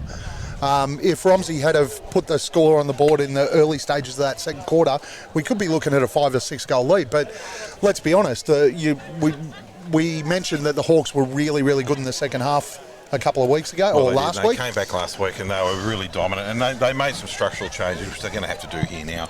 But it's their home deck. They know how to play this ground. Yeah. They're a good side full of experienced players, but at the moment they're just getting beaten around the ground by a team that's working a bit harder. And this is a massive quarter for them. All they've got to do, they've got to restrict Romsey from scoring, and maybe just sneak 1 or 2 themselves. Well, Romsey are going to be they'll be right in the breeze. contest. And it's only 3 goals. That's Yeah, certainly doable. And we've seen that you can score at this end of the ground. So there's certainly an opportunity here for the Hawks. They've got to use the footy better. And they just at the moment the first half the urgency was all with the Redbacks. So Woodend just have to lift that piece of their game. And as you said, 3 goals, a couple of early ones, and she's game on again. We saw that in the second quarter. So Pears is trotting back down to sit on Jedwab. Bramley's down there for Nath Blair's gone forward. Blockins. You'll know early on, because if Woodend can stop Romsey walking out the front of the stoppage, that's when you know that they're on. But as soon as you mentioned that Ben Toman went off, the whole system changed again. So and look, he's going to start this quarter in the middle of the ground. I like that both he and Dan are in the middle now. Yeah, so I think that's a better balance. So Dan's got a lift. I mean, he's the main ball user out of the middle of the ground. He's got a lift. Ben can create the space for him, put a block on, and let Corey Purcell know this is not going to be an easy game of footy. Absolutely. And you mentioned that just before half-time. I'd love to see these Woodend guys put a few more blocks on for Dan. Got to get him freed up. Even coming off the wing. I mean, Lachlan can put the block on. He's only realistically about 8 to 10 metres away. So umpire holds it up. Martin put his influence. Way just pops it down. On the bottom of the pack down there is Patterson for the Hawks. He's wrapped up, and we're going to have the ball up again in the middle of the ground. Ruckman are going to go for it again. Martin's coming in, tries and roves his own ball. Picks it up, just drives it forward with a big mongrel torpedo. Ball's going to roll, and the ground's going to go out of bounds, we think. Yes, it has. We're in front of this Woodend Social Club, and we're going to get a throw in. That's what Martin needs to do. That's how he does that a lot, takes it out of the ruck. Now he's changed his tactics. He's pushing over on the way to make him accountable. Ball will come back in. Right forward pocket here for the Hawks. They'd love an early one. Story and Ray will go at it. Ray knocks it back down towards the boundary line. We'll have another throw in. Good, really nice early opportunity here for the Hawks. Are you looking for special comments then? Nothing came? Yep, pretty much. Nothing's happened. Twice. He's gone quiet because he's been criticised for his bias. They can all jam it. Comes down, Ollie Watts in the mix. Ball gets hacked out, but well done, Ben Toman. Sitting in a nice position behind the footy. He's going to wind up, try and give the Hawks an opportunity. Not much. He can't see much forward of the ball here. It's nothing. Pops it up high. It's just going to sit and hang in the air. Raymond comes across, tries to thump it out. Picked up here for the Hawks. The attempted kick under pressure doesn't go very far. Wrapped up, and the ball's going to be taken out of bounds again, and we'll have another throw in. Gee, the Woodend forwards. Why are they kicking to that pocket? Well, Romsey kicked a lot to that pocket as well in the first half. I know that probably wins. No, it's not even pushing. Look at the flag is going straight down the middle. The umpire's going to throw it in again. Good punch forward down there by Story. Raymond. But good tackle, dumping tackle. And the umpire's going to come up and throw it again. And Woodend's attacking half of the ground. Yeah, Tim Martin's going everywhere with Ben Way so far to start this third quarter. Martin and Wayers have been going, or no, it's not. Yes, it is. Martin just picks it out of the ruck again, bangs it forward. Opportunity now for the Hawks to bring it forward, but it's well cut off. And no, Tommy Gawthorpe's taken the mark. Right in front of the Woodend Social Club, and this is a really tough kick. Yeah. We saw that in the previous quarter with Jedwab having a shot from out there, right? Yeah. Yeah, and the wind's going to be straight into his face, pushing the ball back across from the goal. Pushing down to the goal square, pops it up high and missed to the right. That takes Woodend to 5-3-33. Romsey 7-7-49. They have started this quarter on top, Woodend. They've come out and they've come out hard. So a couple of tactical things. You're right. Martin and Way are now just pushing. He's not giving Ben Way any room at all. Ali Khalil will bring the ball back in. Runs and carries 15 metres, kicks out towards Nathan Blair out here on the wing. Stapleton spoils it. Petroro comes storming through. Ball sits up nicely for him. He's not sure which way to go. Swings onto the left, pops it to the top of the square. Players will fly. I think that was Lockins down there, couldn't take the mark. Woodend's got the numbers. We're going to get a free kick to the Hawks. And that was Martin pushing back into the hole. Wins the footy. Oh, he's put his teammate under the pump. No, well done, Chapman. Gets the kick away. As there's pressures on again from the Redbacks here. Chapman gets it back. Slams it on the boot out towards half-back. Players pushing over, trying to put that pressure on. As the Redbacks look to go inside forward 50, they could turn it over here, but does well with the tap forward out to Way. Way's going to step around onto the left boot inside forward 50 as players go up, and it's punched down by Pears out towards the boundary line, and we'll have a throw in 35 around, 40 around from the Redbacks goal. Yeah, so Tim Martin was sitting right in the hole there, so there was nowhere for Romsey to go for when they did get the quick kick, which they didn't have in the first half. So Martin, he's going to go up against Blair. Bit of a mismatch. Ball drops short. Blair in front. Martin picks it up. Bulldozes his way through. Kicks it forward. Well tackled out there. Hawks just driving it forward. Attempted kick off the ground there by Story, and he's missed it altogether. Gives the Hawks the opportunity. Here comes young Ollie Watt, and he can run into goal. He should have taken it. O'Loughlin picks it up. Great kick, Ollie Watt. And there's another one for the Hawks. That's a really, really nice goal. Great transition play by the Hawks. Absolutely fantastic. Started with Martin on half-back. Already, we've seen signs that Martin's starting to take control in the ruck here. And very, very smart. Ollie Watt looked in. He could have, young kid could have always easily seen the goals and the eyes light up. Yep. But Tommy O'Loughlin worked so hard through the middle. You see Chris Petroro turn around and bake his teammate because someone let him go, and it was too late by the time Petroro could get there. So well done. And a really, really poor mistake in the middle of the ground from Angus Story, trying to kick the ball out of midair. No, put your body behind it and put your. We sung his praises in the first half, didn't we? And the first time he gets near it in the third quarter, and bad mistake. You can't let that ball go past you. Nope. James Wiseman's just gone into the club rooms as well, so not sure what's going on there. Surely do that at half time, don't you? Bathroom run. Rucks will go at it again. Benny Way and Martin. Martin's had a really strong start to this quarter. They'll go up. Way wins that one down towards Toman. He doesn't grab it first up. Benny Way wraps him up, but it's too high. We're going to have a free kick to Toman in the middle of the ground. Well, when you're that high and the big ruckman takes you, it's only going to be around the neck. Toman picks the ball, looking down here for the big marking contest. Street punches it, Story punches it forward. Burkhead punches it. Way, he's just taking his eye off the ball and he's gone straight for Stapleton. Great tackle down there on Blair. Ball comes out, Hawks with numbers. Out it comes down here through Pound. Pound picks it up, kicks it down to the mark contest, looking for Arsiri. We're down there, numbers down here with Peavy. Well done, Arsiri. 1-2. Ali Khalil kicks it out short, looking down here for DePetro. And the ball's going to go out of bounds. There should have been an easy handball there. Khalil should have just easily handballed over to DePetro, and DePetro's told him straight away, that's a 5-metre handball, you don't kick that far. A little bit more pressure from the Hawks. Yeah, absolutely. I was just going to say, there's the intent and the intensity from the Hawks much better. Rucks will go, short throw in. Oh, bounces straight past Martin. The Redbacks did have the numbers, but Arsiri went harder. Feds out to Bramley. Back to I think that was Baker. Inside 50. Watt gets the spoil. Peavy kicks it quickly out towards half-back. Purcell's got time and space. Did not want to stand under that footy. Ben Way feeds it out to Purcell, who goes down the wing.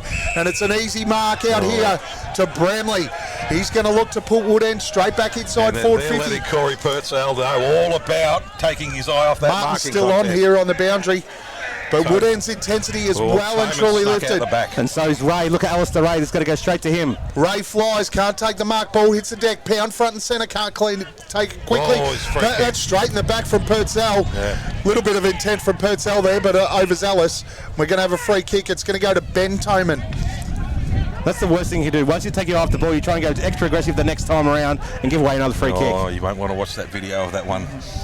Benny Tayman goes to the top of the square, looking for a teammate. Players will fly, ball hits the deck. It's just fed out quickly here. Oh, that's too high. Yep. They're going to get a free kick to the Hawks, and they are looking very, very ominous early. That's against Ben Way again. Dan Toman again. Just going lower and harder, and Ben can't quite get Ben down that far anymore. Good to see Dan Toman's just stepped it up a little bit to start this quarter as well. Well, you hit it on the head. The leaders need to have a look at themselves. And that's who we're seeing. Done. So Martin, Toman. Yep. So Toman's coming in. He's about 35 metres out, directly in front. Winds into his face a little bit. Pops it up high, and it's gone right. He's missed what he should have kicked there. And they might rue these opportunities. He's usually such a beautiful kicker. 6-4-40, only 9 points in at 7-7-49 to Romsey. Yeah, Ben Toman really, 9 times out of 10 kicks that. Just leant back on it a bit too high. Petoro for Romsey. Spin the ball in his hand, looking for options. He's got Newnham in the back flank if he wants him. Kicks out short, going out wide. And that's a good grab down there to Sari.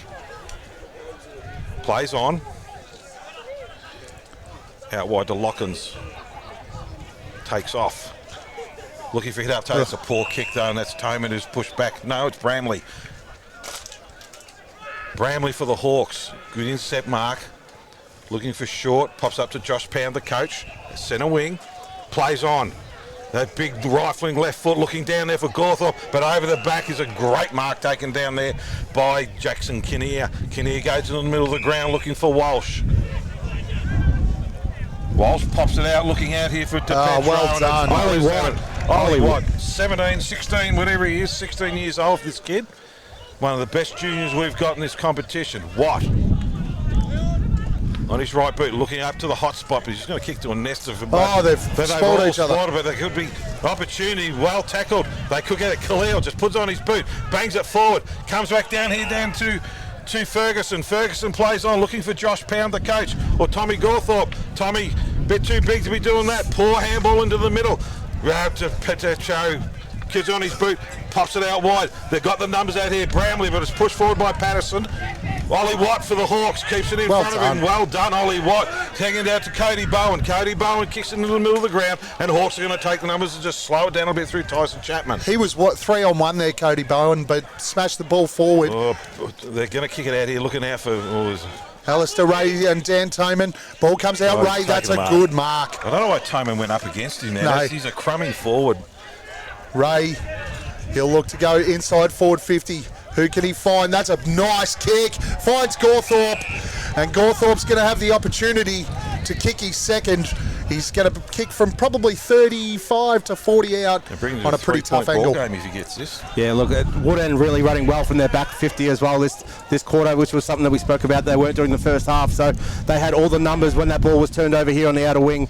See what the idea from Petro was doing. Blair was by himself, but he just too rushed the kick. Well, Romsey's only, with this wind, only been inside forward 50 once and haven't looked like it, breaking down across the middle of the ground. But it's the midfields that Toman stepped up. They have. Both Tomans have stepped up. We said their leaders need to stand up. Here's one of them, Gawthorpe. That is a decent kick at goal. He's just missed to the left. Ooh, so it's only 8 points of difference. We're getting some feedback from the crowd here. It's a positive, that's the thing. You're going very quiet. I'm the specials. They're told to be quiet and shut up. Pertzel swings the ball out wide, looking for his teammate out here in Kinnear. Oh, he threw a little jab there. Kinney plays on. Oh, it's a short little kick. That's got to be playing. Oh, no, they've paid it. Kicks it long and high. Oh, Stapleton all by himself there. Stapleton. Now they've got the switch on. This is where they can create a little bit of havoc. Comes out of that. Bramley's pushing out wide. It's not a great kick, but it gives them the opportunity. Now Hawks are pushing. Down into Toman. Toman takes it. Looking long down there for Ray. He's starting to create a bit of havoc. Alistair Ray hits up looking for a lead. Ali Khalil punches what he should have taken, but it's going to work out all right because they've got numbers. And it's not a great kick. Oh, he's tried to fend him off. He's being grabbed. That could be Duff Tyler. A bit of pressure on here. Down to the big fella in Story. Well tackled. Story just falls over to Toman. Duff Tyler's been driven into the ground by Pertzel. Oh, this is lifted well and surely, gents. The pressure is definitely on here from Woodend. They've really lifted the intensity rating. And Romsey haven't really come out from the change rooms yet. Way. Can't see Martin there. Wins the tap down. Purcell wrapped up in the tackle, and we're going to have it all balled up again. And that's one name we haven't called much this quarter is Ben Way, and that's where everything seemed to have stopped.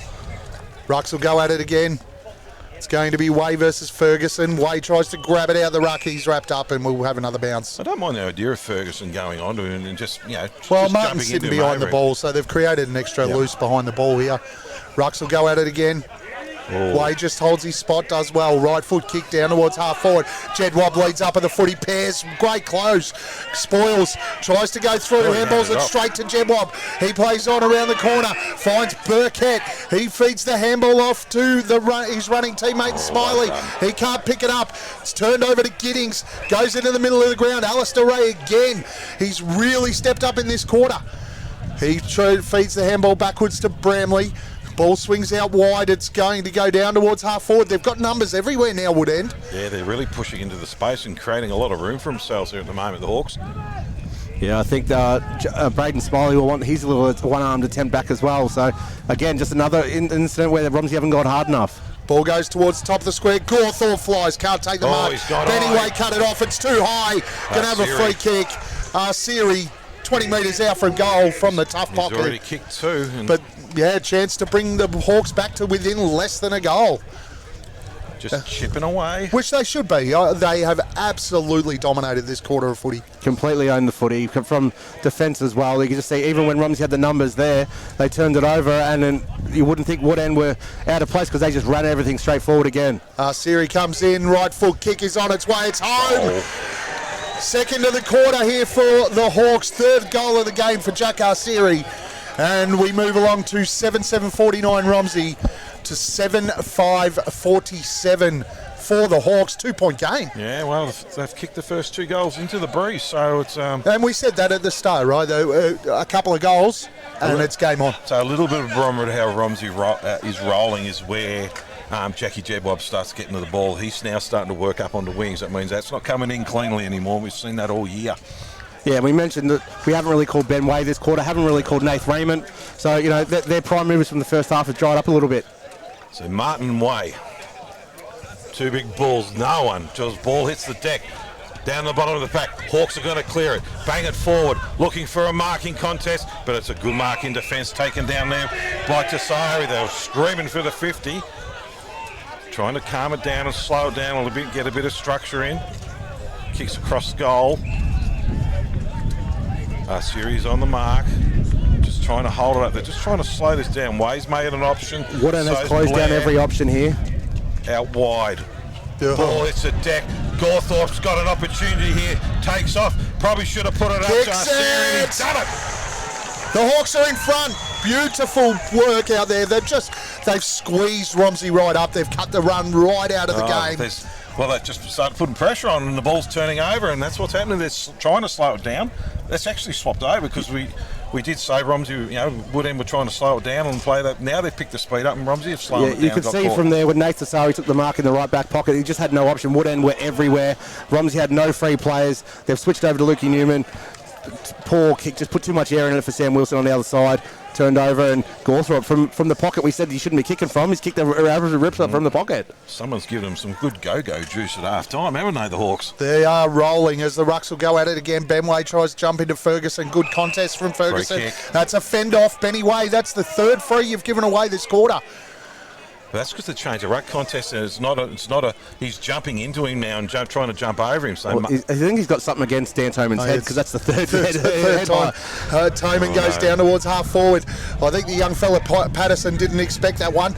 Ball's gone out over the back. Tazari does well, keeps his feet. He goes again. Patterson putting good pressure on.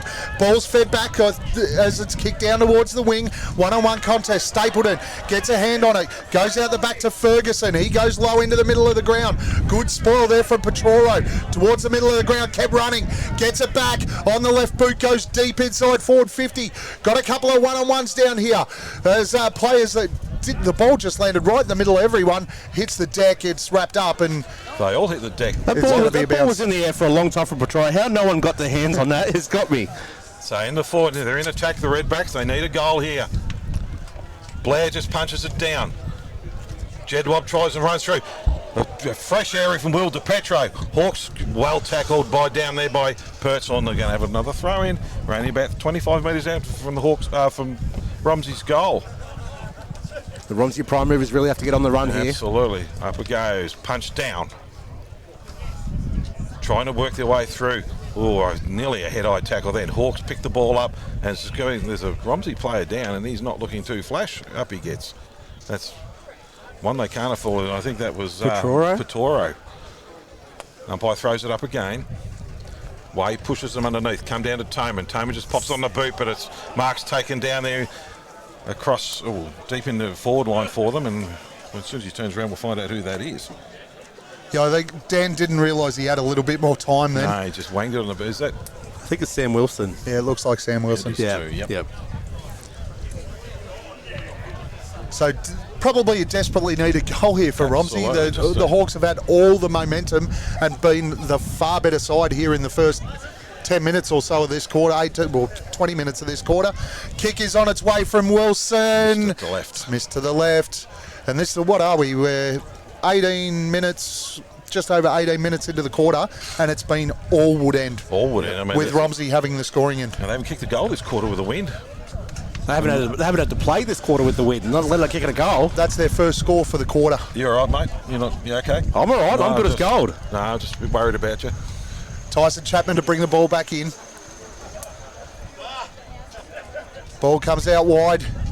Looking for Ferguson, who flies good, strong mark, plays on quickly, left foot kick down towards the wing. Ollie Watts on the run. He's got a little bit of space. Closing down is Ali Khalil. Over the top to Story, who just burst through. Right foot kick down towards centre half forward. Stapleton will fly. Can't win it. Ball comes down. Patterson does well on the ground. He's wrapped up. And we'll have a bounce at centre half forward for the Angus Story picked the ball up. But that's a prime example of where it's all gone wrong. Angus Story come bursting through, kick to a 1-on-4, and the one's Aaron Patterson, who's about 5'3". Ferguson up against Ways and wins the tap down to Toman. Toman with a short little handball, handballing out to Patterson's on well tackle. Oh, that's high. Oh, and a high tackle down there on. Is that Toman again? Ben Toman. Hawks all over him at the moment. Looking down for Ray, pushed underneath the contest. No free kick given. And the ball's going to come out of bounds. We're going to throw it in right in front of us. A bit of push and shove. Yeah, Purcell and Bramley. Yeah, Purcell's been a little bit quieter than we've in this quarter. He's been much quieter, and Bramley's letting him know about him ducking his head before too. They all have. Yeah. Ball comes down, picked up here and kicked out of there by Wiseman. Inside 50 towards Martin in a one-on-one with Story. Story leads at the football, tries to go one-handed. He's wrapped up. He's got to be holding the ball here. Ollie Watts has got him, and it's a free kick to the Hawks. Well, that's David and Goliath, isn't it? That was well done by Martin. He's played on quickly. Right foot. He's going to snap around the corner. He's going to go straight across the ground. Kick down towards centre forward. Great contest. Great mark, Benny Way. Way on his left foot pops up high. Had to deploy to Petro. Kicking out wide now, looking for Wilson. Wilson's going to pot up to the hot spot, looking for a mark. Jedwab goes early, but too early. It's going to be a free kick. Redbacks free. So, to Jedwab? No. Patterson in front. Hits short and hits Raymond. So Romsey were very lucky down here. When Angus Story got wrapped up, Ali Khalil should have taken the mark and got Story to get back, because in the goal square was Tim Martin on Marcus Tucker. Marcus Tucker's 17 years old, but Ollie Watt just didn't see him. So very lucky there. Big kick. Talking about the leaders here, this is where Romsey needs their leaders to stand up. 6 goals and a half against Macedon a couple of weeks ago, so he's certainly a goal kicker. How old is he again now? You're going to put it right? He's 32. Good. 32. Pops it up and he's dropped his head straight away. And it's gone to the left. Second pretty bad miss really for the day. 16 scoring shots the Redbacks have had. So still 2 points behind Woodend, 8-5-53, leading Romsey 7-8-51. So 9-51. In control of the game here, the Hawks. We played 22 minutes gone. Pairs, and he's you want to give this over? He's ignored him. Chapman brings the ball back in. Finds his teammate out in the left back pocket. Kick goes down towards half-back. Rail fly. Ball hits the deck. Again, it's Woodend with the numbers. They've had the numbers around the contest the whole quarter. Ball goes down towards the wing. Ferguson behind. Oh, he's going to should have got a free kick. So Benny Way will get the free. Ben Way's finally starting to earn some free kicks rather than giving them away. Ben Way, centre wing. Little short kick. Into the hot spot, looking down there for, and there's a good mark. He dropped it, and that was Burkhead who dropped the ball. Now Boy's going to come and ball it up. And this is Woodend were the ones dropping the marks early in the game. Now it's Romsey. Yeah, it's definitely flipped the script, haven't they? Well and truly turned. Rucks will go at it again. Way's going to lead at this one. Spashes the ball towards half forward. Tap over the back looking for Blair. He can't pick it up. As the Hawks try to feed it out, we're going to have a free kick for a hold. And it's going to go back to Cody Bowen. Bowen in defence, looking around, kicks it out to centre wing, looking down for Ferguson. Ball's punched forward, but it's going to be a free kick, and it's going to go over to Romsey, and it's going out to Sam Wilson. They're going to have to bring it back. No, it's going to Marcus Tucker. Yeah. So Tucker on the far wing, plays on. Up to centre forward hotspot, looking for Jedwab, but Tim Martin's there, staying in the hole, and the big fella takes the mark, looking to feed it off. There's not a lot pushing. Ollie Watt's pushing up, and that's where he's going, heading out Ollie's way. Khalil's on his tail, and Ollie Watt takes a great mark. That's a great mark. It's not going to count, but what a ripping mark. So Woodend 8-5-53, leading Romsey at three-quarter time, 7-9-51, and that's a disappointing quarter because they didn't kick a goal with the wind. Now, I mentioned at the start of the game, I didn't think Tate Pez had the agility for Jack Jedwab. Right there, he was very smart. He used his body to push Jack under the ball and allowed Tim Martin to have the uncontested mark. Let's be honest, you don't play AFL football if you don't have a brain in your head and the that's probably the first time I've heard about AFL footballers. There's not very smart ones out there. Some not very smart ones out there. They're mostly Ruckman, though. Ruckman scare hell out of us. So we'll just quickly go through the goal kickers. So Jack R. Series kicked 3, 1 in each quarter, so been a really dangerous forward for the Hawks. Tommy Gawthorpe's got 2, and that was a beautiful goal in that quarter then. Brought him back in, so he kicked a goal that quarter. Tommy O'Loughlin's got 2, and he kicked a goal in that quarter as well. Kyle Baker's got 1. Over the other side of the fence, Nathan Blair's got 1. Corey Purcell's got 2. Jack Jedwab, 2 in the first. Haven't seen him since. Dean Walsh 1, and Aaron Patterson 1. Yeah, well, outstanding quarter from the Hawks. Absolutely outstanding. They completely outplayed Romsey. They've got some, now it's Romsey who have to go into this huddle, and they've got some serious questions to ask of themselves. Well, yeah, so all the watch the Romsey huddle because the Romsey coach is a rather animated gentleman. So you'll see the arms going and they'll be all called in and he'll fire them up. So the first half, all the prime movers for Romsey, Purcell, Burkett was in there as well. We had Jedwab, we had DePetro all doing it, all the running, all moving the ball forward. That quarter we hardly called any of them, and until the last 5 minutes of that quarter we called Ben Way a few times. We hadn't called him either. So all the prime movers that got him that lead at half time all went missing in the third quarter. The important move that happened was Riley Ferguson going into the ruck, which pushed Tim Martin into the forward line, and that's how that free kick to Ollie Watt was going there. With Tim Martin chasing you, even though he's a plotter, you'd hear the footsteps and the heart would be beaten. And really, let's be honest, the turning point, I think it was a Corey Purcell duck. Yeah, and look, we've all done it. We've all done it. No, never. That's a lie. Never. No, never. That's a lie. No. Absolute lie. No, look, I think the important thing for the Hawks is, and I think the important thing that comes out of that is, as dominant as Romsey were in the first half, I mentioned it a couple of times, they had multiple opportunities in the second quarter against the Wind to hit the scoreboard, and they kicked 4 straight behinds. That quarter again, couple opportunities late, behinds. Yeah. It's finals footy. If you're not going to take advantage, the Hawks have kicked 8-5, so they've had 13 scoring shots to now 16. They've closed the gap on it, but they've just been. They were outstanding in that quarter, and the inaccuracy from Romsey allowed Woodend to kick 3 goals and be back, not only in the game but leading the game. League. Yep. So it's a last quarter for one of them for the year. Still sticking with our original tips. I'm still sticking with the Hawks, but maybe not by the margin I was hoping for, but I think the Hawks might have enough firepower to and they're kicking with a breeze, but they're up and running at the moment, the Hawks. Yeah, it's obviously been a game of momentum. First half was all Romsey. The third quarter it looked like Romsey were witches' hats out there. They were just doing whatever they wanted to, Woodend. So Look, we know Justin likes to throw the arms around and say some choice words and stuff in the huddle, and I reckon there'll be a few more words said and a few more arms getting waved, but really everything he had planned for that quarter, nothing come off, nothing at all. It was all Woodend, and Romsey were just reactive. So the work rate, and there was a couple of, the Corey Purcell, when he ducked, that's a horrible word to use, but Angus Story, when he tried to kick it off the ground, kick it instead of put his body behind it, little things cause the games to turn. And then when you put Riley Ferguson goes in the middle, all of a sudden Dan Toman starts getting the footy, because Purcell's he's not being accountable like he was. He's trying to get some kicks himself, but Dan Toman's off the ruckman a couple of times gave some free kicks away to Dan Toman, and that really, Ben Way got him a couple of times around high, and that really created some problems for him. And that's exactly what moving the ball. That's exactly what I was going to say. Ill discipline crept into Romsey's game, which the last thing you want to do is give Dan Toman uncontested kicks, free. He can do whatever he wants, take as long as he wants to kick the ball, because he does use the ball so well. So you got to ask yourself too, why is it when all game Purcell's been sitting really hard onto Toman, why then is Ben Way the one tackling Toman? What's Corey doing?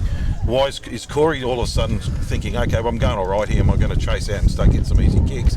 He should be going back to what he was doing, putting the clamps back on Toman and then pushing off. I think it all started from when he had that high ball that he's now trying extra hard to go and prove himself that he didn't duck when it's quite obvious he did. But rather than focusing on his job, he's now trying to make himself feel better by going and get the footy rather than just sticking to his job. Yeah. This wind's picking up again. It is. Too. I'm glad you're holding the marquee down. We've done it in worse conditions, mate, over the years. We've had snow and rain. We've had it all. But we've got another final. 2 points the difference, gents. Aren't we lucky? This year's been an absolute ripping final series. We've mentioned multiple times that Jordan and Aaron and the boys at the league must be absolutely ecstatic with how this final series has turned out. And there's a cracking crowd here as well, so... yeah, really good turnout. Really good turnout. Yeah. You could see that just from the huddles, right? It's there's a really, really good feel around finals footy here in the RDFNL this year. There's been pretty good crowds at the netball too, from what I'm hearing as well. Yeah, and also like these small towns, the footy club and netball club, it's sort of the centre of the town. So if they're doing well, everyone gets out to support it. And today's Father's Day, could have quite easily gone off and done your Father's Day lunch and whatever. But everyone's families are here. It's great to see, and well done for Woodend and for Romsey to everyone get out. Did you get some jocks and socks? I did. I got breakfast. I got breakfast too. And a bucket of KFC coming when I get home. Oh, I can't wait for that. I was gifted a $50 gift card from Salt and Pepper for being the under-9s coach this year at Romsey. Guess what paid for breakfast this morning? It shouldn't be Father's Day. It just means another day we pay out of our wallet, let's be honest. But anyway. We only have the one bank account, me and my wife, so we up. Yeah, I don't even have a bank account. My wife takes all my money. I wouldn't even know how to get money out of the bank. I'm honest, that's the truth. Well, that's because you're an old fossil, but anyway. No, Jude does it all. I'm irresponsible with money, everything actually. So massive last quarter for these two sides.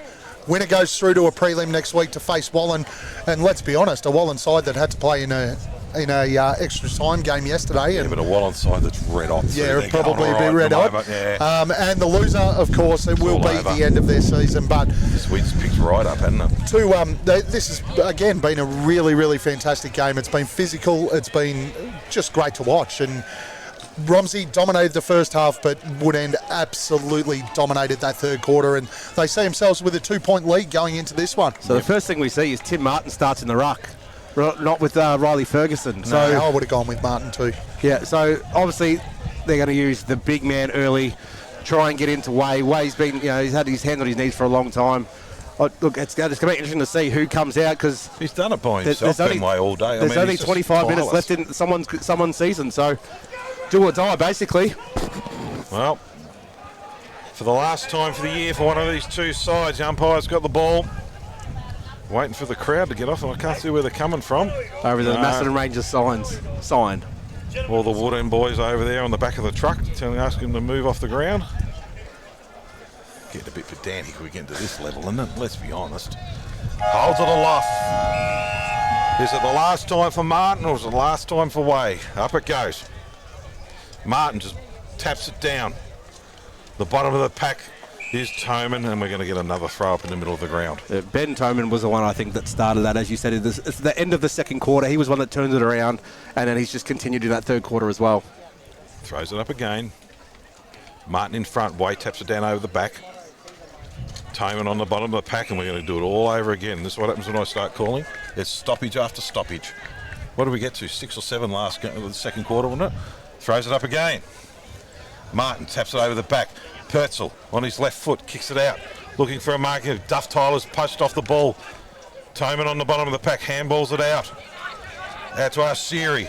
He's quick on his feet, on his right boot. Pops it up looking for Bramley. Ball bounces terribly. Ollie Watt picks up what he should have, didn't pick up what he should have got. Handballs over to Tayman. Tayman out to Bramley. Bramley running into open goal is O'Loughlin, and he's missed from just another couple of steps. I hope that doesn't hurt him at the end. Gee, that was clever from Tayman. You could hear the collective sigh from the Romsey crowd in front of us there. 7-9-51. Just check on your welfare, mate. How you travelling with Romsey down at the moment? Yeah, I'm all right. No, I'm all right. We are concerned about you. No, you're not. Don't lie. Nath Tazari's going to bring the football back in for the Redbacks here. 3 points the difference. Will we see another arm wrestle last quarter? Tazari takes off out of the square, kicks the right foot up towards Benny Way and Martin. Martin too strong in that one. Outpoints and outmarks Benny Way. He's going to kick up and high, and not a great kick. He's turned it over directly. Gosh, ruckman ski when they get the footy, don't they? Harley Khalil deep in defence. Plays on. Ollie Watt takes off. Over to Marcus Tucker. Tayman on the mark. Tucker. Short head. He's kicked out in the full. That's a poor one. Oh, it's hit a bloke on the head with no hair, and that will hurt and leave a dent. Yeah, you don't want to kick off your back foot. You need to be going through the ball. Throws over the fence. I can't actually see who's got the ball here at the moment. Hiding behind the King's tent. Ball goes up towards full forward Gawthorpe in the marking contest. Ball hits the deck. It's going to be cleared out again by Tucker. Comes down towards the wing. There's great spoil by Patterson. Brings the ball to the ground. Tayman O'Loughlin tries to feed the ball out. Great contest. Ben Tayman just hard and low. He's over the top of the footy and will have a bounce. Oh, you can see Woodend have got a little bit of spark about him here at the moment. They're 3 points up in the cracking game. Tayman's really lifted. So half forward here for Woodend. Ball goes up. Martin wins the tap out down. Kyle Baker was heading towards the boundary line, but he gets bumped out and be out of bounds. So we're still on the right half forward flank here for Woodend.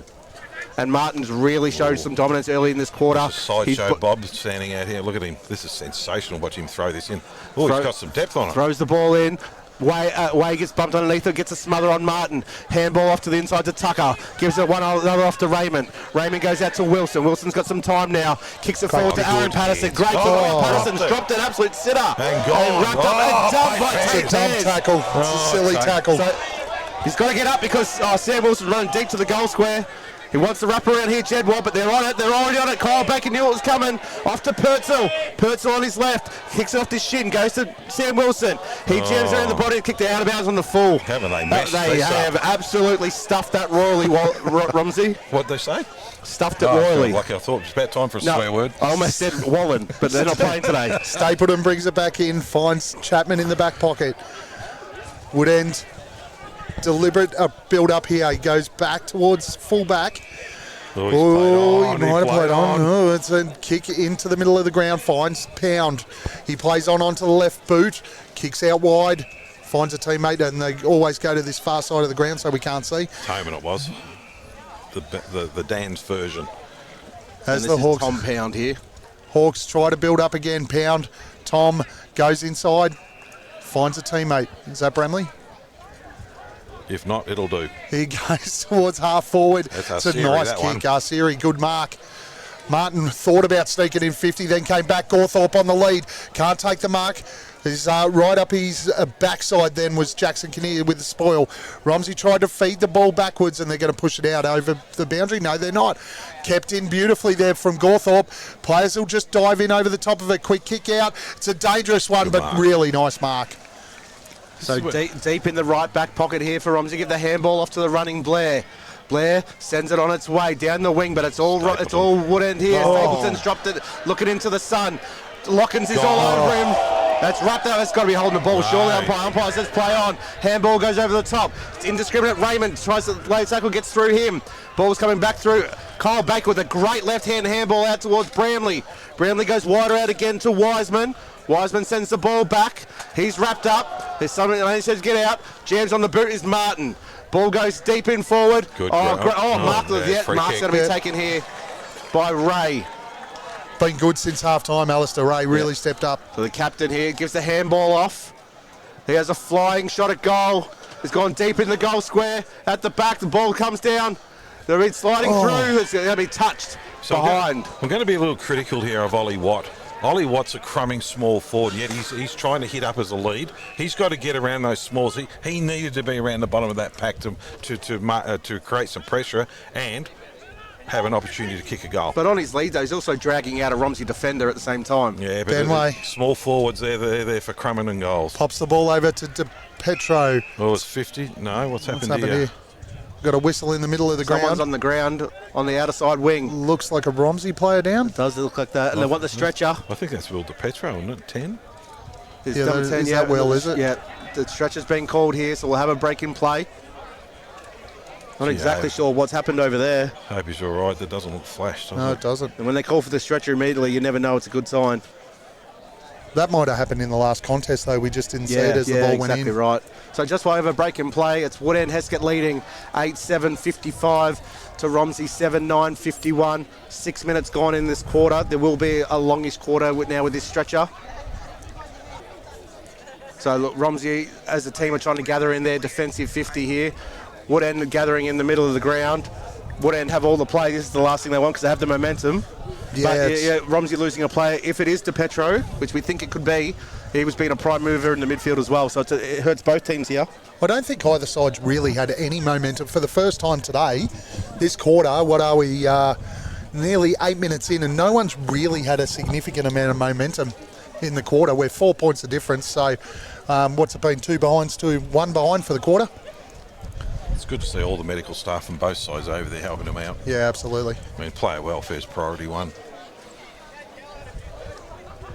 So it gives Romsey the opportunity to reset and takes a little bit of the momentum out of the Hawks. So is there an echo in here? That's pretty much what I just said. Smart ass. No, I'm not allowed to say that on air, am I? Jeez, I'm the rose between two thornsy. Well, at least Woodend, though, they have their coach out there with Josh Pound, so he can give them directions. Yeah, Justin Sherman can't get out there, so it's going to be across their leaders to give. Enough leaders out there. Yeah, so it's got to be around their leaders. What do you think Pound's doing? They can't save the game. There's still 20 minutes left in this quarter. They've got to win it. They've got to take off and win this one. So if they carry him off, I hope he's okay. And like you said, it is great to see that both medical staff working together, both clubs here out there helping the injured player. At the end of the day, we're all locals just playing footy. We all live in the same area and work in the same places. Young Ollie Watt's coming off for a break. Giddens is coming on. So's Ferguson. We've been waiting for this to come on. Young player. We've just been told it's the left knee that's the issue, the concern. It's no good. That's the second knee injury today. We've had Mins go down too. We haven't seen him come back on. Actually, I haven't even seen him on the bench.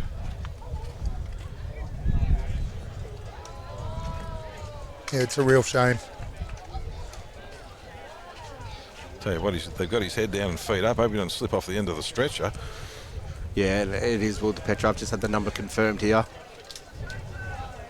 There's shocking luck for him. So Dan Toman, he's ready to come back on as well.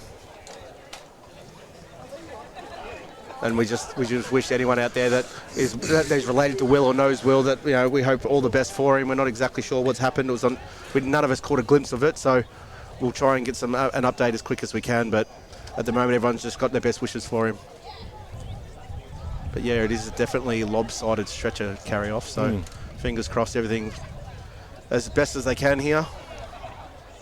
So we still won't get. They've just put him down on the boundary line, so we'll be waiting a little bit longer.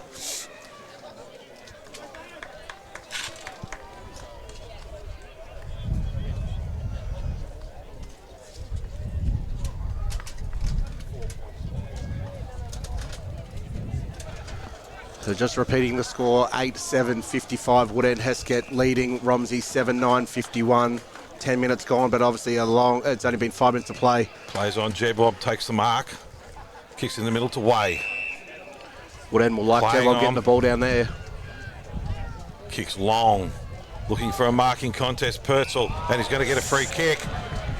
Play on, advantage. It's not to win. Oh, no, they brought it back. Well, Darcy Locken's very, very lucky there. Took the advantage, kicked an absolute shank, and the umpire's called it back and done him a huge favour. So he's a long way out, Corey Purcell.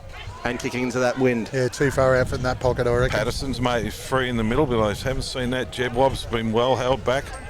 Ben Wade tried to sneak down and Kyle Baker was onto it straight away. So Purcell, he's going back deliberately. And this is the opportunity for someone like a Darcy Lockinson to bolt into a hole. There's a nice big gap sitting up there. So in comes Purcell. On his way in, on the runway. He kicks it very high. It's going to the teeth of goal. He's kicked it. The umpire's called touch on the line. Jeez, it was a fair effort. That takes Romsey to 7-10, 52, trailing 8-7, 55. Another controversial goal umpiring decision. It's dropped off a bit, the wind here. Let's hope it stays that way because it could make for a grandstand finish. Oh, this wouldn't want to be one. You wouldn't want a finals decided by a controversial goal umpiring decision. Kick comes out from the back pocket down towards Martin. Big and strong, great mark. Absolutely fantastic mark. He's been really, really good since half-time, Martin. Plays on right foot kick down towards half forward. Ray's going to fly. Can't take the mark. Story read that well. Picks it off at the back of the pack. Plays on quickly into the middle of the ground. It's a dangerous kick. Terrible kick. It's going to be turned over. The Hawks, can they get some momentum? Ball popped out towards Toman. Not a good one, though. It's a turnover to Petroro. He goes inside 50. Purcell flies. Can't take the mark. Ball hits the deck. It's handballed over the top. It's a really rough one. Pears steps around. Feeds Toman. He goes down towards the wing. Beautiful kick. O'Loughlin drops what he should have taken. Great pressure from Petroro. Forces the turnover again. Left foot kick. High up and under. Players are going to fly again. Stapleton can't take the mark. Ball hits the deck. Ben Toman feeds it out to Dan Toman. He's wrapped up. He's pinged. Holding the ball. Free kick to the Redbacks. Oh, Jed Wobb's got it too, and this is not out of his range. No, if he wheels around, and Petroro's trying to get the little lefty over here, as Purcell's put down behind play. Oh, I'd be expecting Jack here to wheel around on that right. Just get chip over Nathan Blair. That's poor defending there by Woodend.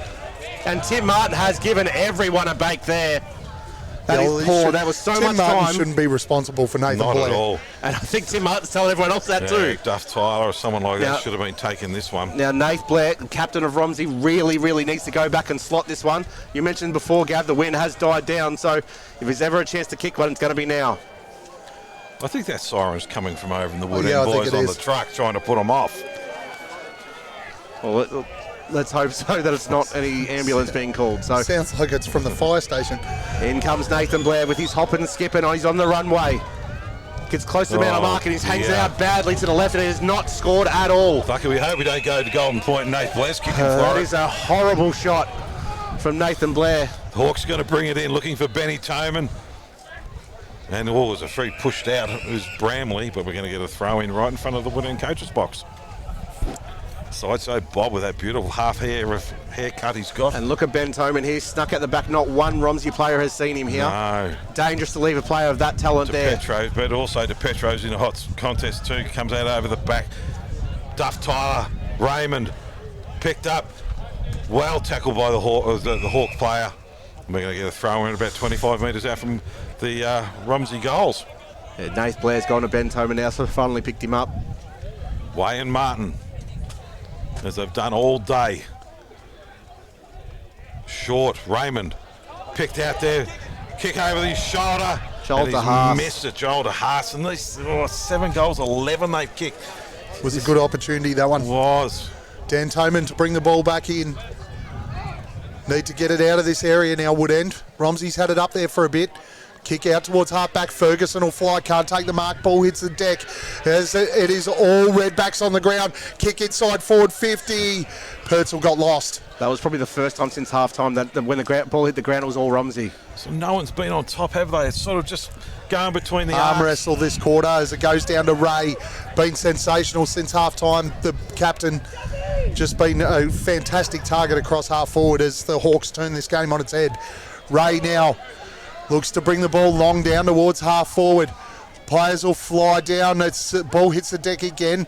It's picked up there for the Redbacks, trying to clear that out, Tucker, but it goes out of bounds. And we'll have a throw in about 60 metres out from the Hawks' goal. But Tim Martin's down. They're going to take the ruck contest against Ben Way again. Ben Way looks a bit tired, doesn't he? That's how Ben Way walks. So the ball goes up. It's not a very deep throw in. Martin's the only one who gets there. He gives the handball off. Quickly kicked out in the left boot. Jackson Kinnear is going to lead it in the race here. Kicks the ball up. Tommy Gawthorpe cannot go with him. Kinnear with an absolute shank forward.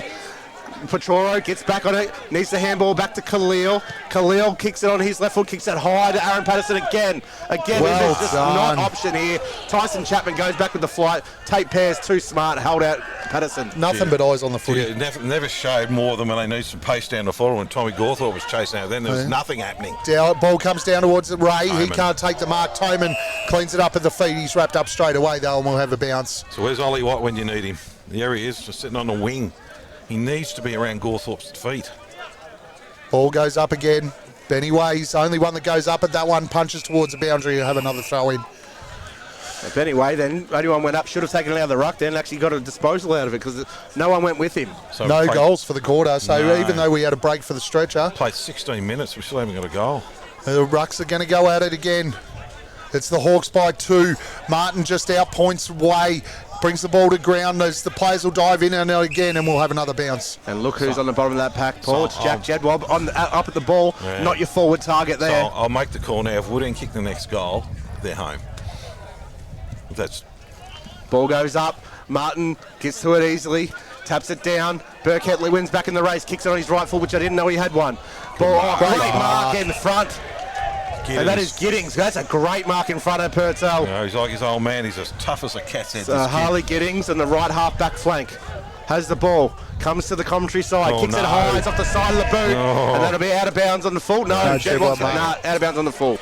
So Jack Jedwab will take this right on centre wing. This is where you want to be kicking the Jedwab. He kicks it up in the middle of the ground. Smiley should have went. He stayed down. They all went up, but Tate Pearce gets the clearance. Off to Dan Toman. Toman, beautiful kick inside. Finds O'Loughlin. O'Loughlin, he's already kicked 2 today. Gawthorpe, he's made the lead. That's a great kick. What a fantastic piece of play out back here at centre half back by Pearce as well. Yeah, Toman's really starting to get a fair bit of the footy and create a little bit of havoc. Just in that contest, the handball out to Toman was just class. It was a class above that piece. Yeah. Tate Pearce with the beautiful spin move showed me he doesn't have any agility. So Gawthorpe takes a photo then. That would have been dangerous. Gawthorpe deep in the right forward pocket. Hey, he's calling but he can kick this one. The wind will be taking it from his side across into the middle of the goals. On the runway, comes in and has kicked it to the left. Oh, they're kicking both sides. It's killing them, isn't it? That takes them to 8-8-56, leading Romsey 7-11-53. Oh, great opportunity. Ali Khalil with the ball. Kicks out and hits Raymond in the middle. Tucker, sorry. You know all the Romsey players off by heart, first name and middle. Oh, no! Short to turn on. Ollie plays on. Go, takes into a goal. It's got it. Ollie, what? Oh, that's a terrible turnover, but Ollie's first goal. And that is going to make it really, really tough for the Redbacks. It's such a poor foot skill error at this stage of the game, isn't it? So that's 19 minutes gone in the last term. First goal scored. We had, 3 or 4 minutes probably the stretcher on, so there's probably 4 or 5 minutes left to go. You're right, mate. That's a 9-point lead, so 2 scores. This is all Wallen's game now. Just keep an eye on him, Gav. Just keep an eye on him because this is not going to plan. Have you noticed he's got one joke? Father's Day is turning out terrible for him at the moment. No, that was really well done by Ollie Watt. Didn't sit back on his heels, was proactive, got at the football and a great finish. Yeah, really stayed engaged in the game, didn't he? Rucks will go at it again. Way and Martin. Martin wins that one down. Wade goes after it again. Can't get it. Toman dives on it with desperation. They're trying to pull the ball out.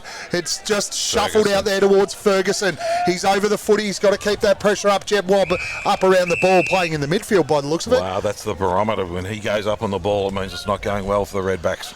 So we're going to have another throw in just in front of the commentary box here on centre wing. The Hawks 9 points up. Ball comes in, Benny Way taps it down beautifully to Petroro. He goes on that left inside forward 50, looking for Raymond. It goes past him and out of bounds. We'll have another throw in. Inside forward 50 here though, 30 metres around from the Redbacks goal. Chris Petroro couldn't have asked for a better tap from Ruben Way, could he? Beautiful. You only got to look at it. They haven't kicked a goal in the second half. Yeah, that you don't kick goal in the second. Yeah, good point. Makes it very hard to win a game of footy. Absolutely. Ball goes in deep in the left forward pocket here for Romsey. Way taps it down again. Walsh is going to run onto this. He's tapped up immediately by Brantley. It'll be a ball up just inside the boundary line. If they get one here, she's going to make for an exciting last couple of minutes, lads. Every game's been a ripper like this so far. So he's getting deep in the left forward pocket here for Romsey. Martin has front position here, holds way out of it, taps it down, and that's run out of bounds there by Ferguson. I like the game of Riley Ferguson. He's been really, really well, and he's gone up on the ball. Benny Toman getting ready to come back on the ground. Important player he's going to be in these last few minutes. Ball is set to come back in. Jebwob just hovering around here. Couple of blocks in there for the Romsey boys. Tapped down by Way. Tries to find a teammate. It's immediately under pressure. I think that's Raymond.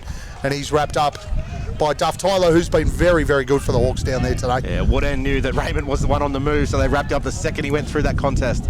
At it again. Jedwob in there. What are we paid here? Oh, come on, guys. Oh, he's picked that out of the ruck contest. Who's that? What was that for? Jedwob. No, it's a hold in the ruck. No, it's not. No, it's not in the ruck. It's going to Jedwob. No, Petroro. Oh, off the ball. What's it Okay, for? then.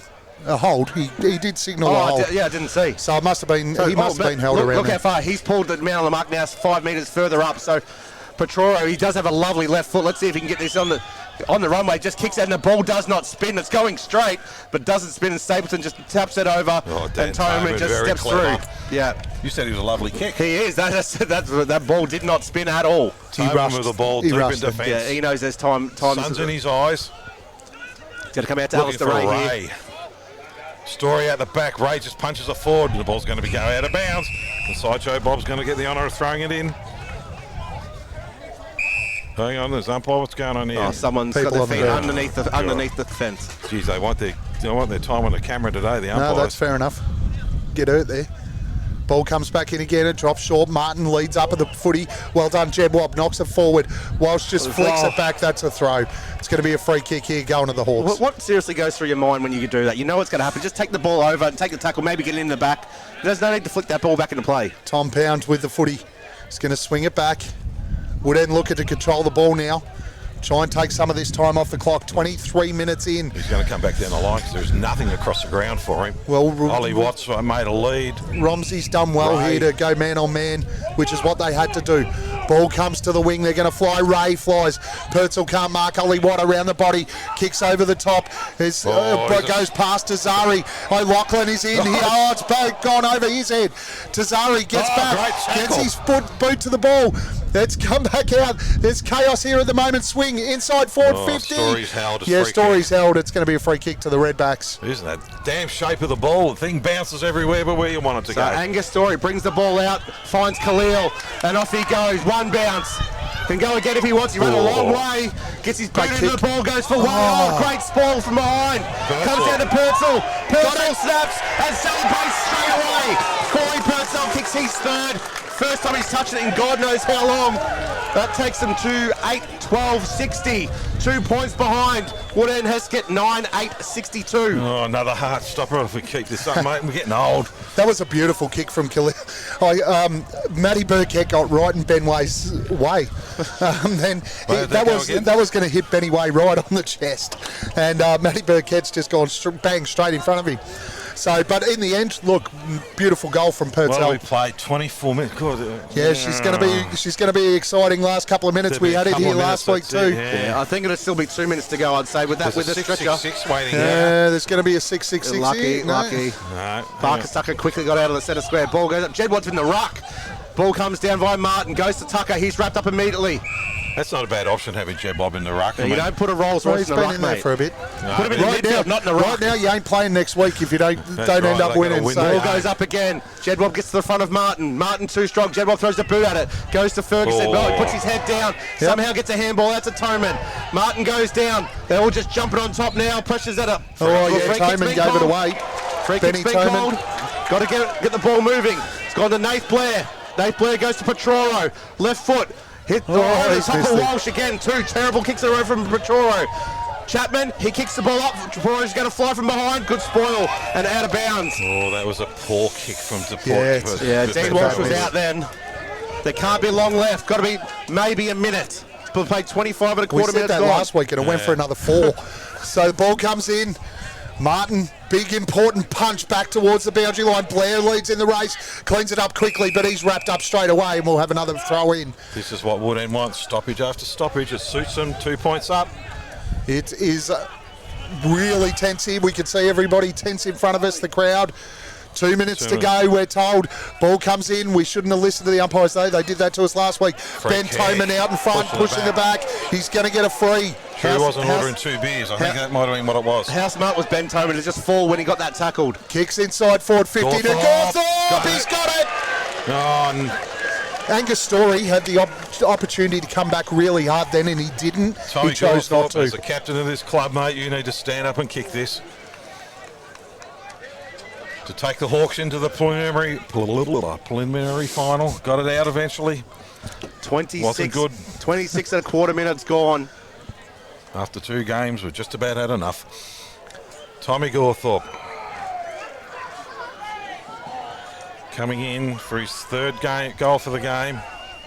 Oh, he's missed to the left. Oh, that is a costly miss. So 3 points now. Romsey have to transition quickly. Got to run, mate. Got to run. Got to move it on quickly. Khalil straight up the middle of the ground. Looking for Jax Kinnear and Tate Pears. Jedwab, they all fly at the back. Aaron Patterson jams it on his boot. Purtell here's got to run up at the ball. That he does. Who's going to hit there first? Oh, it's Chapman. And he's ridden into the back too. Tyson Chapman was ridden straight into the ground. No, that was no free kick there either way. That was great attack by both players. The best thing is it's in the Romsey forward. That's what they need. Ball goes up. Jedwab gets to the front, taps it down. They're all trying to run through the contest. And it'll just be another ball up. 45 out. Players just walking down. Guys, this is your season. Get down there. Tommy Gawthorpe is trying to stretch at the same time as get down there. Ball gets punched again. It's just a huge mass of players. Tom Bound kicks it out to the middle of the ground. Got to go. Angus Story doesn't go. The handball's given back with Burkett. Matt Burkett. Free kick to Josh Pound. Slow it down, the Hawks, if you want to play next week. Livid. So Josh Pound has it in the middle of the ground. Series out here in the wing. Maybe 30 seconds to go. He held on to him then. He shouldn't be livid. Pound kicks it down a long way. Braden Smiley goes through his hands. It's out the back. In come Woodend. Got the players going. Picked up by Dean Walsh. Turns around, puts the Jets on. He's got to move it, takes a bounce. Got to kick the football. There's no one to kick to. Takes it long. It's all Woodend. Darcy Lockers was their only option. Was Darcy Lockers. It was all Woodend. That was Cody Bowen who punched it out then. That was great play. He's been really, really solid today, Cody Bowen. Fantastic game for the Hawks. So it's probably 70 out from Romsey's goal. Half forward flank ball comes in. It's punched forward. There's the siren. Woodend Wallen next week. What a great game that's going to be. Woodend 9-9-63. Romsey 8-12-60. Nath Raymond's just torped the ball over the ground. Hawks from half-time, we thought they were gone and shot, and they've come back and won it. Not one goal scored in a half football, and it was Corey Purtell about 3 minutes ago. Can't win a game if you don't kick 1 goal and a half. Makes it hard. I feel sorry for him. No, you don't. Don't talk rubbish. Well, look, most people didn't give the Redbacks a chance of even beating Riddle last week. No. They've made it here I think and the lost three of by us a didn't kick. give him a chance. Yeah, absolutely. We all went with Riddle. So, and they've come here and lost by a kick, and if they had a kick straight in the first half, who knows where this result could have ended up. So the Redbacks can be really proud of their season, but congratulations to Woodend to be able to adjust like they did after half-time. Absolutely fantastic. And despite whatever the result was and whatever goes moving forward, they should take a lot of confidence into Wallen next week just by having been able to readjust after half-time. And congratulations to Woodend on the turnaround that this club has done this season. We spoke to Josh Pound before. The last time they won a final was when they won the grand final in 2005, I think he said.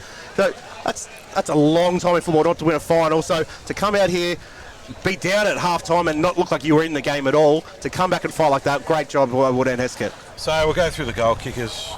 For the Hawks, Jack Arceri with 3, Tommy Gawthorpe 2, Thomas O'Loughlin got 2, Ollie Watt in that last quarter, very important goal, the only one they got for the quarter, and Kyle Baker's amazing with the wind blowing about a 3-goal win that was actually not the scoring end towards the end. Nath Blair 1 for the Romsey, Corey Purcell was 3, Jack Jebob 2, Dean Walsh 1, and Aaron Patterson with 1. Better players, guys, I'll let you two do that because I'll back out and let you do it. For the Hawks, look, Arceri was so important in a game where you kick 9 goals and it's a win. To kick 3 was really, really important for them, but it was their leaders after half-time. I thought Martin got comprehensively beaten in the first half. Yeah, the two Tomans were fantastic after half-time. Ben Toman switched the momentum of the game out of the middle. I mean, we spoke about how much Romsey were dominating around the stoppages. It was Ben Toman going in there that switched that across. Alistair Ray in the second half was Alistair Ray for me, I think, yeah. Yeah, and look, Tyson Chapman I thought was good. I loved the game of Cody Bowen down back. I thought he was absolutely fantastic. And Tate Pear's early doors, we spoke about the fact that Jack kicked 2 in the first quarter, and I wasn't quite sure whether or not he'd have the agility to go with Jack, but after quarter time, Tate Pear's was fantastic. Yeah, look, the ball didn't come in great either. After half time, so Jack sort of went out of the game. The third quarter for me is what turned the game around completely. Like the last quarter was just an absolute arm wrestle, 1 goal apiece. Third quarter was all Woodend. It looked like Romsey were witches' hats out there, unfortunately, for that 1 quarter. And look, we mentioned multiple times throughout the season this year, Romsey had an issue with not playing 4 quarters, not playing, going missing for patches within games. Yeah. Last week they didn't do it. They played 4 quarters from start to finish. We thought maybe it was clicked. Third quarter, they just didn't come out after half time. No, look, you're right. All year they've only played in fits and spurts. For the last couple of games, they've got 4 quarters out of them. Today, they got 2. And look, they've got a core of a terrific footy club. All 3 sides played today. That just shows the strength of the Romsey Football Club. They don't need much. They just need a little bit more consistency. So they've got a coach staying on next year. Everything's there for them. They've just got to build on a little bit. And they're a young team, right? They've got a lot of kids in that team. Yep. They've got a really bright future. And look, for them today, I thought Kinnear did a really good job at fullback. The Dean Walsh, I thought, had a lot of the footy. Sam Wilson was really, really impressive for him across half forward. Purcell obviously was fantastic. I mean, he had a quiet patch, but 3 goals and he was the most dangerous midfielder on the ground when it came to the Redbacks. Well, actually, probably for the game. Benny Way had 3 really, really good quarters. The third quarter probably let him down. He gave away 3 really key free kicks, and that's when Martin started to get on top of the game. So Ali Khalil was really good across half-back. Nath Raymond was solid again. They'll be disappointed, but they need to keep their heads up because they've got a fantastic future here, the Redbacks. It was only a couple of weeks ago we saw Wallen and Woodend play. Wallen got them just at the end. We're in for a cracker next week. This is going to be an absolute beauty. Yeah, look, I was a little bit concerned that maybe Wallen might have played their grand final with yesterday's performance, but Dan Nolan and those boys, Stevie Boyle, we spoke to Stevie Boyle again yesterday off air, and he is an amazing football brain. The way he gets around that team, Cora Vianney versus Dan Toman, Sean Morris versus Ben Toman, that's just going to be elite. Gill again, and Gill is the he's the only one that's played Martin smart, where no matter what Martin tried to do, he didn't engage in a physical contact because he's not going to beat him in a physical one-on-one. So, look, we're in for a ripper next 2 games. Where are we next week? We're Romsey on Saturday. So the weather for Saturday is 0 to 10 degrees. That's a Romsey spring. What do you mean? That's nothing wrong with that. We've done it worse. We've done it in the snow, mate. We have done it in worse. I'm available for next Saturday too, Jen. So I'm looking forward to it. You're in. All right, guys. We might call that a day. Thank you, everybody. Thank you to the cameraman. Thank you to everyone on the keyboards and everything behind us. Thanks, guys. See you next week. We got without swearing. Well done. Thanks, guys. Everyone. See you next week.